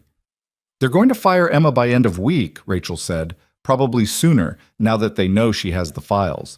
If we wait, the optics shift. She goes from whistleblower to disgruntled ex-employee. And if we rush it and miss something, we hand them ammunition to discredit the entire piece. Mitchell looked at Emma. This is your career on the line. What do you want to do? Emma thought about the new nurses who'd come to Riverside General hoping to save lives, about the policies that would silence them, about every future patient who'd suffer because competent staff learned to stay quiet. Run it tomorrow, she said. Whatever happens to me, at least the truth will be out there. Mitchell nodded slowly. Okay. Rachel, I want 2 more sources confirming the retaliation pattern. Emma, I need you to write a first-person account, 500 words, your perspective on what happened, and why you're speaking out. And both of you need to be prepared for war, because that's what this becomes the second it goes live. They left Mitchell's office and returned to Rachel's desk. Emma wrote her account in 20 minutes. No flourishes, no drama, just the facts of what she'd experienced and witnessed. Rachel made 3 more calls, securing additional confirmation from staff who'd seen the pressure campaign firsthand. By 4 p.m., the story was locked. Publication set for 6 a.m. the next morning, both print and digital. Rachel sent Emma the final headline. Riverside General targeted nurse for being too competent, internal documents reveal. Emma stared at it on her phone screen, feeling the weight of what she'd set in motion. No going back now, Rachel said. Good. Emma drove home in the late afternoon traffic, checking her mirrors constantly for vehicles that might be following. Paranoia or justified caution. At this point, the distinction didn't matter. She made it to her apartment without incident and locked the door behind her with shaking hands. Her phone rang at 6:15 p.m. Marcus, I heard what happened this morning, he said. Shaw's telling people you stole confidential files. I didn't steal anything. I know, but they're building a narrative. They've already filed a complaint with hospital security, and there's talk about involving the police. Emma's chest tightened.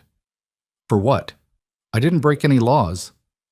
They're calling it theft of proprietary information, corporate espionage. They're trying to flip the script before your story breaks. The story runs tomorrow morning at 6. Marcus went quiet. That's cutting it close. If they get ahead of it tonight, they won't.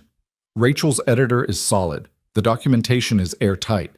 Emma, these people don't play fair. If they're willing to file false police reports, they're willing to do worse. Let them. I'm done running.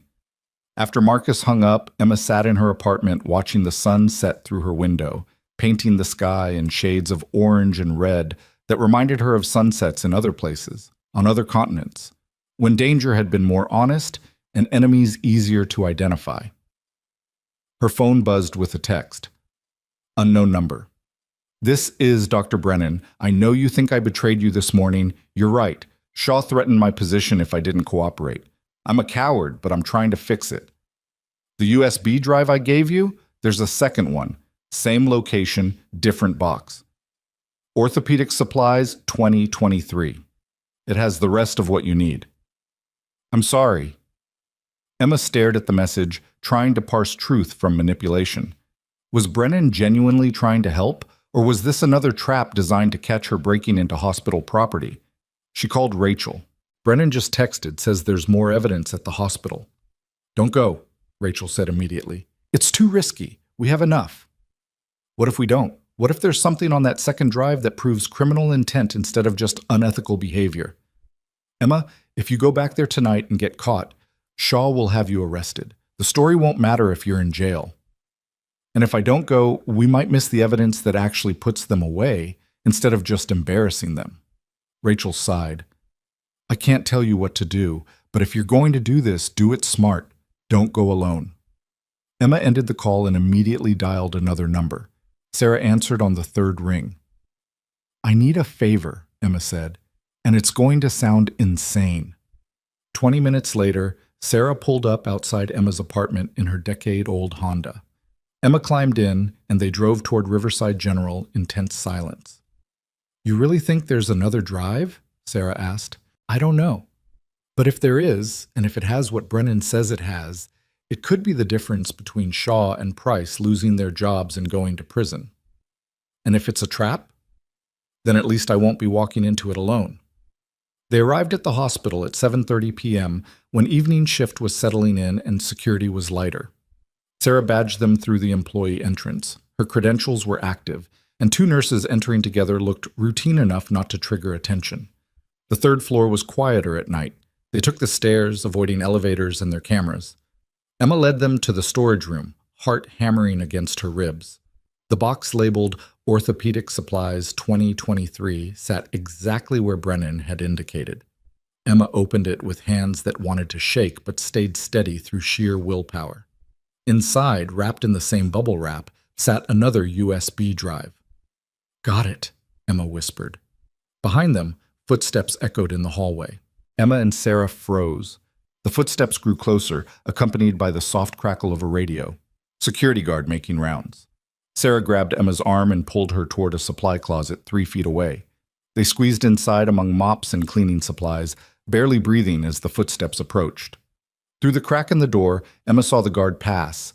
Young guy, probably bored, definitely not looking for intruders. He continued down the hallway and disappeared around the corner. They waited 30 seconds, then emerged and moved quickly toward the stairwell. Made it down 2 floors before Emma's phone vibrated in her pocket. Text from an unknown number. "Security has been alerted to unauthorized personnel on 3rd floor. Exit now." "Run," Emma said. They hit the ground floor at full speed, badges out, moving fast but not panicking. The employee exit was 30 feet away when Emma heard shouting behind them. "Stop! Security!" They didn't stop. Burst through the exit into the parking lot, sprinted to Sarah's car. Sarah's hands fumbled with the keys, dropped them, grabbed them again. The engine turned over just as 2 security guards emerged from the building. Sarah floored it out of the parking lot, tires squealing. Emma looked back and saw the guards on their radios, saw more staff emerging from the building. "They're going to know it was us," Sarah said, voice shaking. "I know. I'm sorry. I shouldn't have asked you to—" "Shut up. Just tell me this was worth it." Emma clutched the USB drive. "I hope so." They drove to the Tribune offices. Rachel was still there, looking exhausted and wired simultaneously. Emma handed her the drive without a word. Rachel plugged it in. Her expression changed as she scanned the contents. "Jesus," she breathed. "Emma, this is everything." The second drive contained financial records showing kickbacks from pharmaceutical companies to physicians who prescribed specific medications, regardless of patient need. Emails documenting how Shaw and Price had facilitated these arrangements. Evidence of Medicare fraud, falsified billing, patient dumping to meet budget targets. This wasn't just retaliation, it was systemic corruption. "We need to loop in the feds," Rachel said. "This goes beyond journalism. This is criminal enterprise." She called Mitchell. He arrived 30 minutes later, reviewed the evidence, and made 3 phone calls. One to the FBI's white-collar crime division, one to the state medical board, and one to the Tribune's legal team. "The story runs at 6 a.m. as planned," Mitchell said. "But I'm filing these documents with federal investigators tonight. By the time Shaw and Price wake up tomorrow, they'll have more problems than a newspaper article." Emma sat in Rachel's office chair, suddenly drained. Sarah had gone home an hour ago after giving a statement to the Tribune's lawyers. Marcus was on his way, having insisted on being present when everything went public. "You did it," Rachel said quietly. "You actually did it." "We did it," Emma corrected.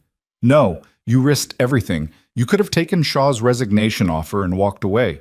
Most people would have. Most people didn't spend 3 years learning that silence kills people." Rachel smiled. "That's going in the article."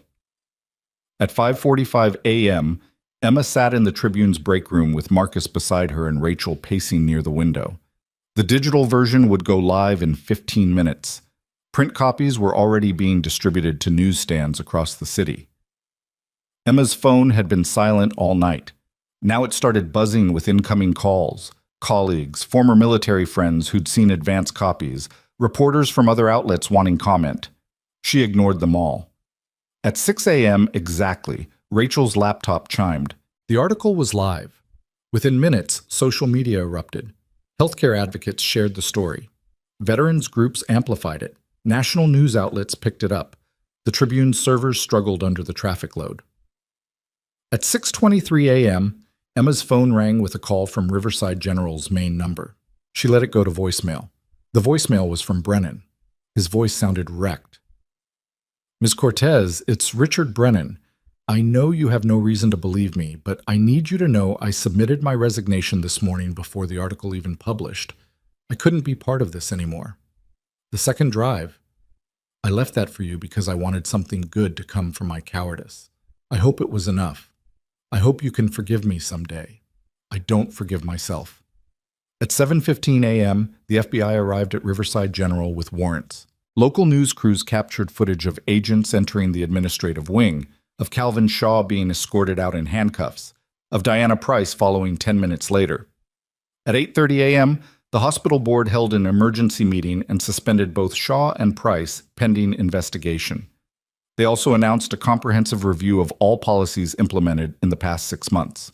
At 9 a.m., Emma received a call from Eleanor Hartwick, the board member who'd questioned her during the original meeting. "Ms. Cortez, the board would like to meet with you, today, if possible." "Why?" "To apologize, and to offer you your position back with a formal contract, not probationary terms. We'd also like to discuss implementing the reforms you outlined in your statement to the Tribune." Emma looked at Marcus, who nodded encouragingly. "I'll think about it," she said. She hung up and stared at her phone, at the flood of messages still coming in, at the evidence that truth could win, even when the odds looked impossible. But victory felt strange, hollow in places she hadn't expected. "What's wrong?" Marcus asked. "I don't know if I can go back there. Even if Shaw and Price are gone, even if they reform everything, I'll always be the nurse who burned it all down. People will either worship me or resent me, and I just wanted to do my job." "So don't go back," Marcus said. "You've got options now. Every hospital in the state saw what you did. Half of them will want to hire you just for the publicity." "That's what I mean. I don't want to be a symbol. I wanted to be a nurse." Rachel stopped pacing. "You know what's going to happen tomorrow? Riverside General's going to hold a press conference. They're going to announce reforms, fire more people, make promises about transparency and accountability, and they're going to do it all because you forced them to." So you changed the system. That's bigger than one job, one hospital. You proved that speaking up matters, that institutions can be held accountable. Every nurse who reads your story will know they don't have to stay silent. Emma's phone buzzed again. This time, a text from Sarah. "Half the ER staff just signed a petition demanding you get reinstated with full back pay and a formal apology. We're not letting them sweep this under the rug." Then another text from Dr. Landry. "Shaw's gone. Price is gone. Brennan quit. The board is scared. Come back and help us fix this place. We need people who give a damn." Emma stood and walked to the window.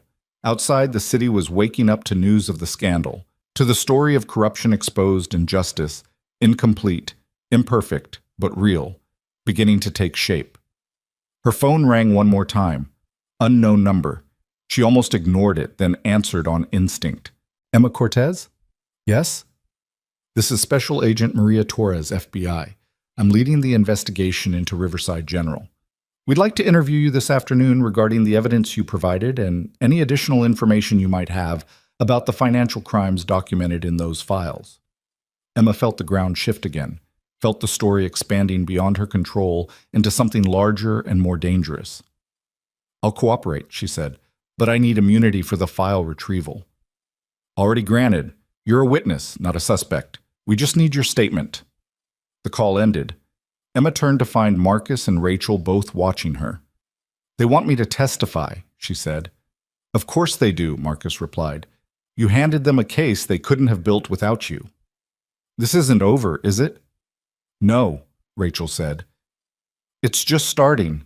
Shaw and Price will fight the charges. Riverside will try to settle quietly.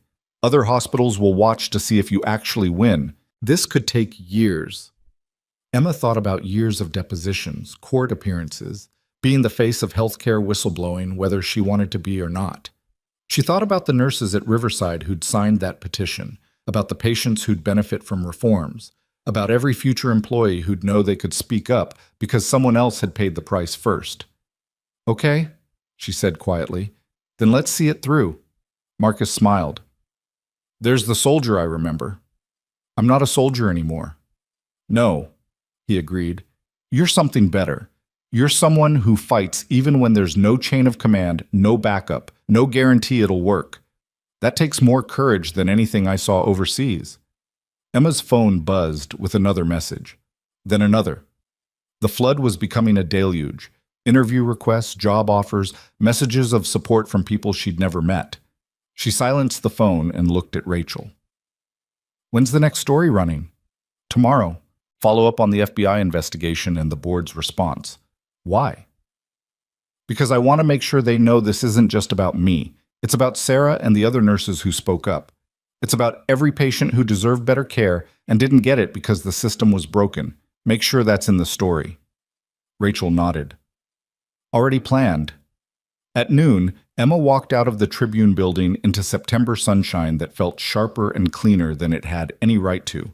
Marcus walked beside her, and they stood on the sidewalk watching the city move around them. People who didn't know yet that the hospital they trusted had been corrupt, that the nurse they'd never heard of had just changed everything. You hungry? Marcus asked. Starving. They found a diner 3 blocks away and ordered breakfast food at lunchtime, because nothing about this day followed normal rules. Emma was halfway through scrambled eggs when her phone rang again. Eleanor Hartwick. Again. Emma answered. Ms. Hartwick. Miss Cortez, I know you said you'd think about our offer, but I need you to hear something first. Background noise, voices. I'm putting you on speaker. The entire board is here. A different voice came through. Male. Unfamiliar. Ms. Cortez, this is James Patterson, hospital board chairman. We've spent the morning reviewing everything, the Tribune article, the FBI action, the staff petition.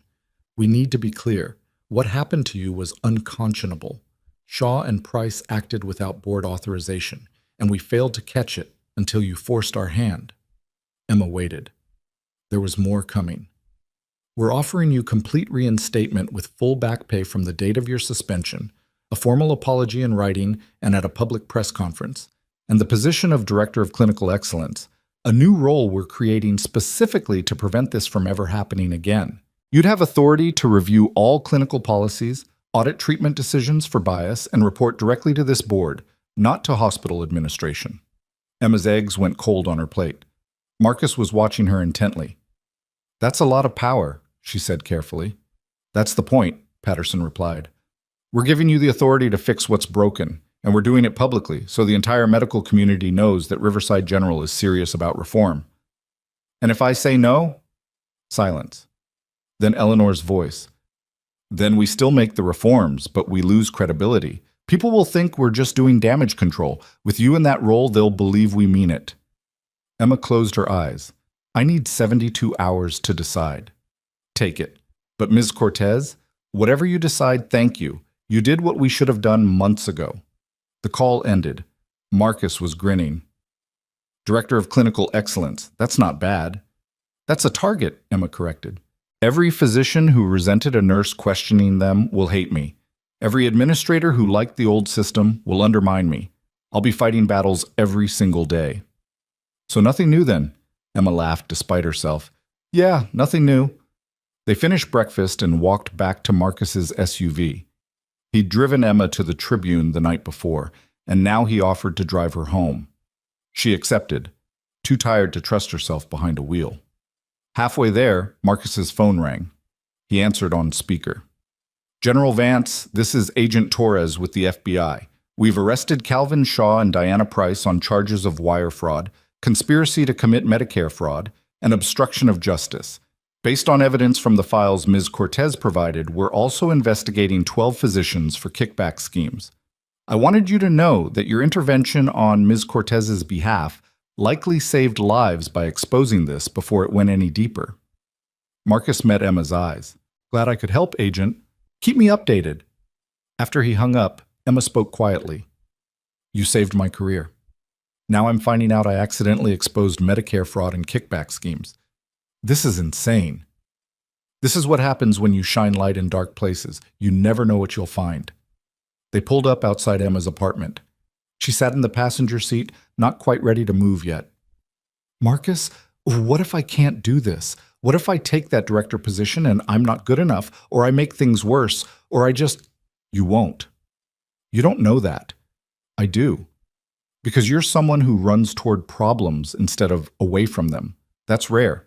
That's valuable. And that's exactly what Riverside needs right now. Emma nodded slowly. 72 hours. Then I'll decide.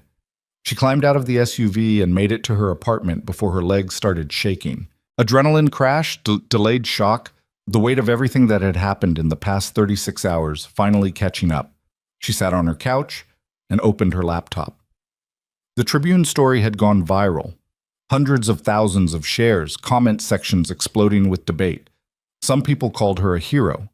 Others called her a troublemaker who should have followed proper channels. A few called her worse things Emma didn't bother reading. Her email inbox had 847 unread messages. She closed the laptop. 3 days later, Emma stood outside Riverside General's main entrance, wearing slacks and a blazer instead of scrubs. The press conference was scheduled for 10 a.m. She'd agreed to attend, though she hadn't yet given the board her final answer about the director position. Inside, the hospital's main conference room had been transformed into a media circus. Cameras lined the back wall. Reporters filled the seats. Hospital staff crowded the edges, watching with expressions ranging from hopeful to hostile. The board sat at a long table facing the crowd. Eleanor Hartwick stood at a podium. Thank you all for coming. 3 days ago, the Tribune published an investigation revealing serious misconduct by former members of our administrative staff. Since then, the FBI has made arrests, our board has initiated comprehensive reviews, and we've had to confront uncomfortable truths about how this institution operates. She paused, looking directly at Emma, who stood near the side door. We failed Emma Cortez. We failed our patients. We failed the standard of care this community deserves. Today, we're here to begin making that right. Eleanor stepped aside. James Patterson took the podium. Ms. Cortez, would you join us, please? Every camera turned toward Emma.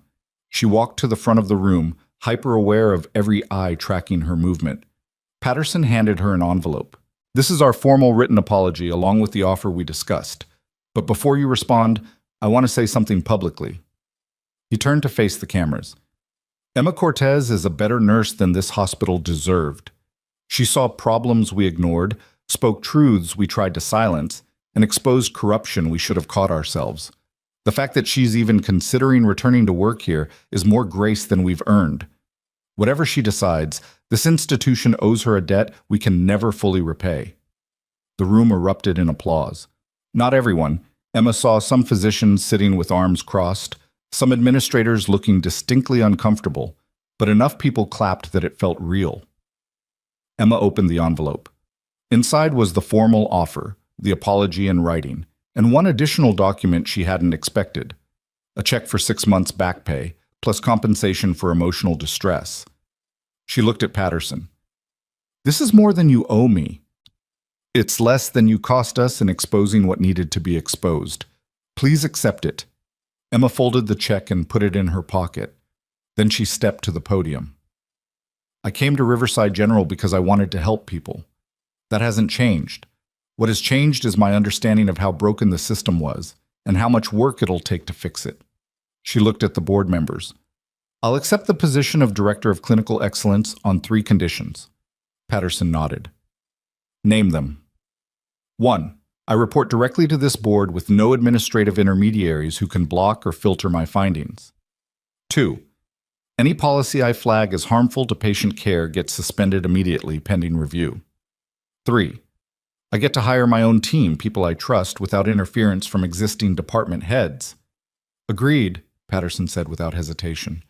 Then I accept. More applause. This time louder, more genuine. Emma saw Sarah in the crowd, grinning, saw Dr. Landry nodding approval, saw the change starting to take root. After the press conference, Emma escaped to a quiet hallway, needing a moment away from cameras and congratulations. She was checking her phone when footsteps approached. Dr. Brennan stood 5 feet away, looking like he'd aged a decade in 3 days. I know I have no right to speak to you, he said, but I needed to tell you in person I'm leaving medicine. Not just this hospital, the profession. I can't keep pretending I didn't compromise every principle I ever had. Richard, let me finish. You were right to expose everything. I should have had your courage. Instead, I helped them hurt you, and I'll have to live with that. But I wanted you to know the second USB drive, that was real. That was me trying to do one decent thing before I completely lost myself. Emma studied him. What will you do? I don't know. Something that doesn't require me to look at myself in the mirror every morning. He turned to leave, then stopped. For what it's worth, you're going to be incredible in that director role. This place needs someone who can't be bought or scared. That's you. He walked away, shoulders slumped, a man carrying the weight of his own choices.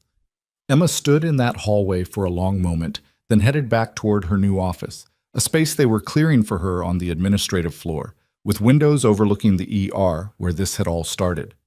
Her phone buzzed. Marcus. Congratulations, Director. First round's on me when you're done saving the world. Emma smiled and typed back, just saving one hospital. The world will have to wait. She walked into her new office and found a desk already set up, a nameplate being installed by facilities staff. Emma Cortez, Director of Clinical Excellence. On the desk sat a single folder, unmarked. Emma opened it. Inside was a list of names, 17 physicians, 8 administrators, 5 board members, and beside each name, a single word: investigate. A handwritten note was paperclipped to the first page. This is everyone who knew and stayed silent. The ones arrested were just the beginning. Finish what you started. R.B. Richard Brennan's final act before leaving wasn't just resigning. It was handing Emma the roadmap to burn down every corrupt corner of Riverside General that remained. Emma stared at the list, at the names of people who still had jobs, still had power, still thought they'd survive the scandal by staying quiet. She pulled out her phone and called Rachel. I need you to keep investigating, Emma said. This isn't over. Rachel's voice came through steady and sharp. How deep does it go? 17 names, people who knew and did nothing. Emma looked at Brennan's handwriting, at the careful documentation of institutional rot. Some of them are still making decisions that affect patient care. Send me the list. I'll start digging tonight. Rachel, this could take months, maybe years. So? You started something that matters. We finish it. Emma ended the call and sat in her new office as afternoon light streamed through windows she'd never expected to have. The nameplate on her desk caught the sun, throwing shadows across walls that still smelled like fresh paint. Director of Clinical Excellence, a title that sounded impressive and felt like a target. Her door opened without a knock. Sarah walked in carrying 2 coffee cups and wearing scrubs still marked with the chaos of an ER shift. Thought you might need this, Sarah said, handing over 1 cup. Also thought you should know. Half the nursing staff is terrified you're going to start firing people. I'm not firing anyone who didn't actively participate in the corruption. Yeah, but fear doesn't run on logic. Sarah dropped into the chair across from Emma. You need to show them you're not here for revenge. You're here to fix things. Emma sipped the coffee. Too hot, too bitter, perfect. How do I do that? Start small. Pick one policy that everyone hates and kill it. Show them you have power and you're using it for them, not against them. Emma pulled up the hospital's policy database on her computer, scrolling through months of bureaucratic additions. She found it within minutes, the communication protocols policy that had been designed specifically to silence her, the same policy that had made every nurse hesitate before speaking up. She drafted an email to the board. 3 sentences. The communication protocols policy implemented in September is suspended effective immediately. It created barriers to patient safety rather than improving it. Replacement guidelines will be developed with direct input from frontline staff. She hit send before she could second-guess herself. Sarah's phone buzzed 30 seconds later. Then again. And again. That's the staff group chat, Sarah said, reading. People are losing their minds. In a good way. Emma's office phone rang. Eleanor Hartwick. That was fast, Eleanor said. We just received your email. Is there a problem? No, I'm calling to say the board supports your decision unanimously. We should have killed that policy ourselves. A pause. Emma, You're going to face resistance. People who benefited from the old system won't go quietly. I know. But you also have allies now. Use them. Over the next 6 weeks, Emma rebuilt Riverside General's clinical oversight from the ground up. She hired 3 nurses and 2 physicians who'd been pushed out of other institutions for speaking up about patient safety. She implemented anonymous reporting systems that bypassed administration entirely. She sat in on morning rounds, observed procedures, asked questions that made comfortable people uncomfortable. And she worked with Rachel to expose every name on Brennan's list. The Second Tribune investigation ran in October, detailing how 12 physicians had received pharmaceutical kickbacks while 5 administrators had falsified quality metrics to secure federal funding. The state medical board suspended 8 licenses. The FBI expanded its investigation. 3 board members quietly resigned. By November, Riverside General had fired or forced the resignation of 23 staff members involved in the corruption. The hospital's reputation took a beating in the short term, but applications from new medical staff increased. People wanted to work somewhere that actually enforced accountability. Emma was in her office reviewing a surgical protocol when her door opened. Marcus walked in, Axel padding beside him. The dog had officially retired from military service and now worked as a therapy animal, visiting patients who needed the kind of comfort that only came from something that wouldn't judge or pity. "Thought you'd want to see this," Marcus said, handing her a newspaper. The headline read, "Riverside General named National Model for Healthcare Transparency Reform." Emma scanned the article. It detailed the hospital's transformation, the policies she'd implemented, the culture shift from hierarchy to collaboration. Near the end, a quote from a national healthcare advocacy group. "What happened at Riverside proves that one person refusing to stay silent can change an entire institution." Emma Cortez didn't just save a patient's life, she saved the hospital's soul. "I didn't do this alone," Emma said quietly. "No, but you started it." Marcus sat in the chair Sarah had occupied weeks ago. "You know what the difference is between you and everyone else who saw the problems? You decided the cost of speaking up was worth paying. It almost destroyed me. Almost. But it didn't." Emma looked at Axel, who'd settled on the floor with the patience of something that had seen worse battles and survived. "How's retirement treating you both?" "He's better at it than I am. Turns out war dogs adapt faster than war generals." Marcus scratched behind Axel's ears. "He's visiting pediatrics this afternoon. Kids love him. He's good at this. The therapy work. He's good at whatever needs doing, kind of like someone else I know." Emma smiled despite herself. "Subtle." "I don't do subtle. I do honest." Marcus stood. "You change things, Emma. Not just here. Every hospital in the state is reviewing their retaliation policies because of what you exposed. That's impact." After he left, Emma sat alone with her thoughts and the afternoon sun and the weight of knowing she'd become exactly what she'd tried to avoid. A symbol, a story, a cautionary tale, an inspiration wrapped together. But underneath the symbol was still just a nurse who'd seen someone dying and refused to let hierarchy matter more than survival. That part, at least, felt true. 3 months after accepting the director position, Emma stood in the ER watching a new probationary nurse, young, nervous, competent, assess a patient with chest pain. The attending physician was ready to discharge with a diagnosis of anxiety, but the nurse hesitated. "Doctor, I think we should run a troponin. His pain pattern doesn't fit anxiety." The physician paused, actually considered it, then nodded. "Good catch. Let's run it." The test came back positive. Cardiac enzyme elevation indicating early myocardial infarction. The patient went to the cath lab instead of home, and a heart attack was stopped before it became catastrophic. Emma caught the young nurse afterward in the break room. "That was solid clinical judgment," Emma said.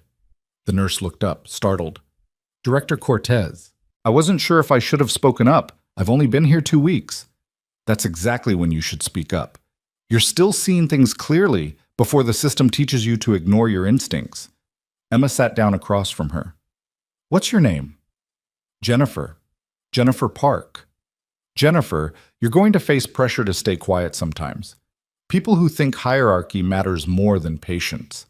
When that happens, I want you to remember something. What? You were hired to use your brain, not to be silent. If you see something wrong and you stay quiet, you're not protecting yourself. You're choosing comfort over someone's life. Emma leaned forward. And that's a choice you'll have to live with forever. Jennifer nodded slowly. The other nurses told me about what happened to you, about how you almost got fired for speaking up. I did almost get fired. It was brutal and scary, and I wouldn't recommend it as a career strategy. Emma smiled. But I'd do it again, because the alternative, watching someone die because I was too afraid to challenge a physician, that would have destroyed me worse than any suspension. Did it get easier after everything? Emma considered the question honestly. No, but it got clearer. Once you know you can survive the worst they can do to you, their threats stop working. That's not easier. But it's freedom. Jennifer left looking more confident than when she'd arrived. Emma stayed in the break room, drinking bad coffee and thinking about all the other young nurses who'd come through Riverside General, who'd face similar choices, who'd need to believe that speaking up was possible. Her phone buzzed. Rachel. Final investigation piece runs tomorrow. You should read it first. Emma opened the draft link Rachel sent. The headline, 1 year later, How Riverside General Rebuilt After Corruption Scandal. The article detailed the hospital's transformation, but it ended with something Emma hadn't expected. Interviews with patients whose lives had been saved by the new culture of speaking up. A diabetic whose nurse caught a medication error a physician missed. A stroke patient whose symptoms were recognized faster because staff felt empowered to challenge assessments. A child whose infection was treated aggressively because a resident didn't hesitate to push for additional testing. 7 patients, 7 lives saved by people who'd learned they could use their voices. Emma called Rachel. The ending, those patient stories. That's the real story, isn't it? Not the corruption, not the firings. The fact that people are alive because you changed how this place works. Emma's throat tightened. I didn't save them. The staff did. You gave them permission. That's what leadership actually is. After the call ended, Emma walked through the hospital she'd almost been erased from. She passed nurses who nodded respectfully, physicians who actually listened when she raised concerns, patients who had no idea their treatment was better because someone had refused to stay silent months ago. She ended up back in the ER, watching organized chaos play out the way it was supposed to. Messy, loud, imperfect, but honest. People speaking up, people listening, lives being saved by collaboration instead of hierarchy. Dr. Landry emerged from a trauma bay, spotted her, walked over. We just got word, he said. The Joint Commission is using our clinical oversight model as a best practice example. They're recommending other hospitals implement similar systems. That's good. That's because of you. Landry's voice carried something between respect and grudging admiration. You broke everything, and somehow what we built from the pieces works better than what was there before. I didn't break it alone. Shaw and Price did most of the work. I just made it visible. Still, Landry glanced back at the ER. For what it's worth, I'm glad you stayed. Place needed someone who gave a damn more than they feared consequences. He walked away before Emma could respond. She stood watching the ER's familiar rhythm, feeling the strange satisfaction of knowing she'd found her place not by fitting into the system, but by forcing it to change. Her phone buzzed one final time. Marcus. Drinks tonight? Celebrating your 1-year anniversary of saving my life and destroying a corrupt hospital in the process. Emma smiled and typed back, just another Thursday. But it wasn't just another Thursday. It was the proof that silence never protected anyone, that competence didn't need permission, and that the people who told you to stay in your lane were usually the ones who benefited from you staying small. Emma had learned in war zones that hesitation killed people. She'd learned in civilian hospitals that hierarchy could be just as deadly.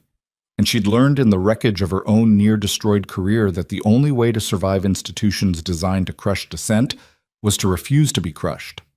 Not perfectly, not without scars, but with the kind of stubborn resilience that came from knowing the cost of silence was always higher than the cost of truth. She walked back to her office, past the nameplate that still surprised her sometimes, and sat down to review the next policy that needed changing, the next fight that needed fighting, The next person who needed to know that speaking up was possible. Because that was the job now. Not just fixing broken systems, but proving to everyone watching that one person refusing to disappear could change everything. And maybe, just maybe, that was enough.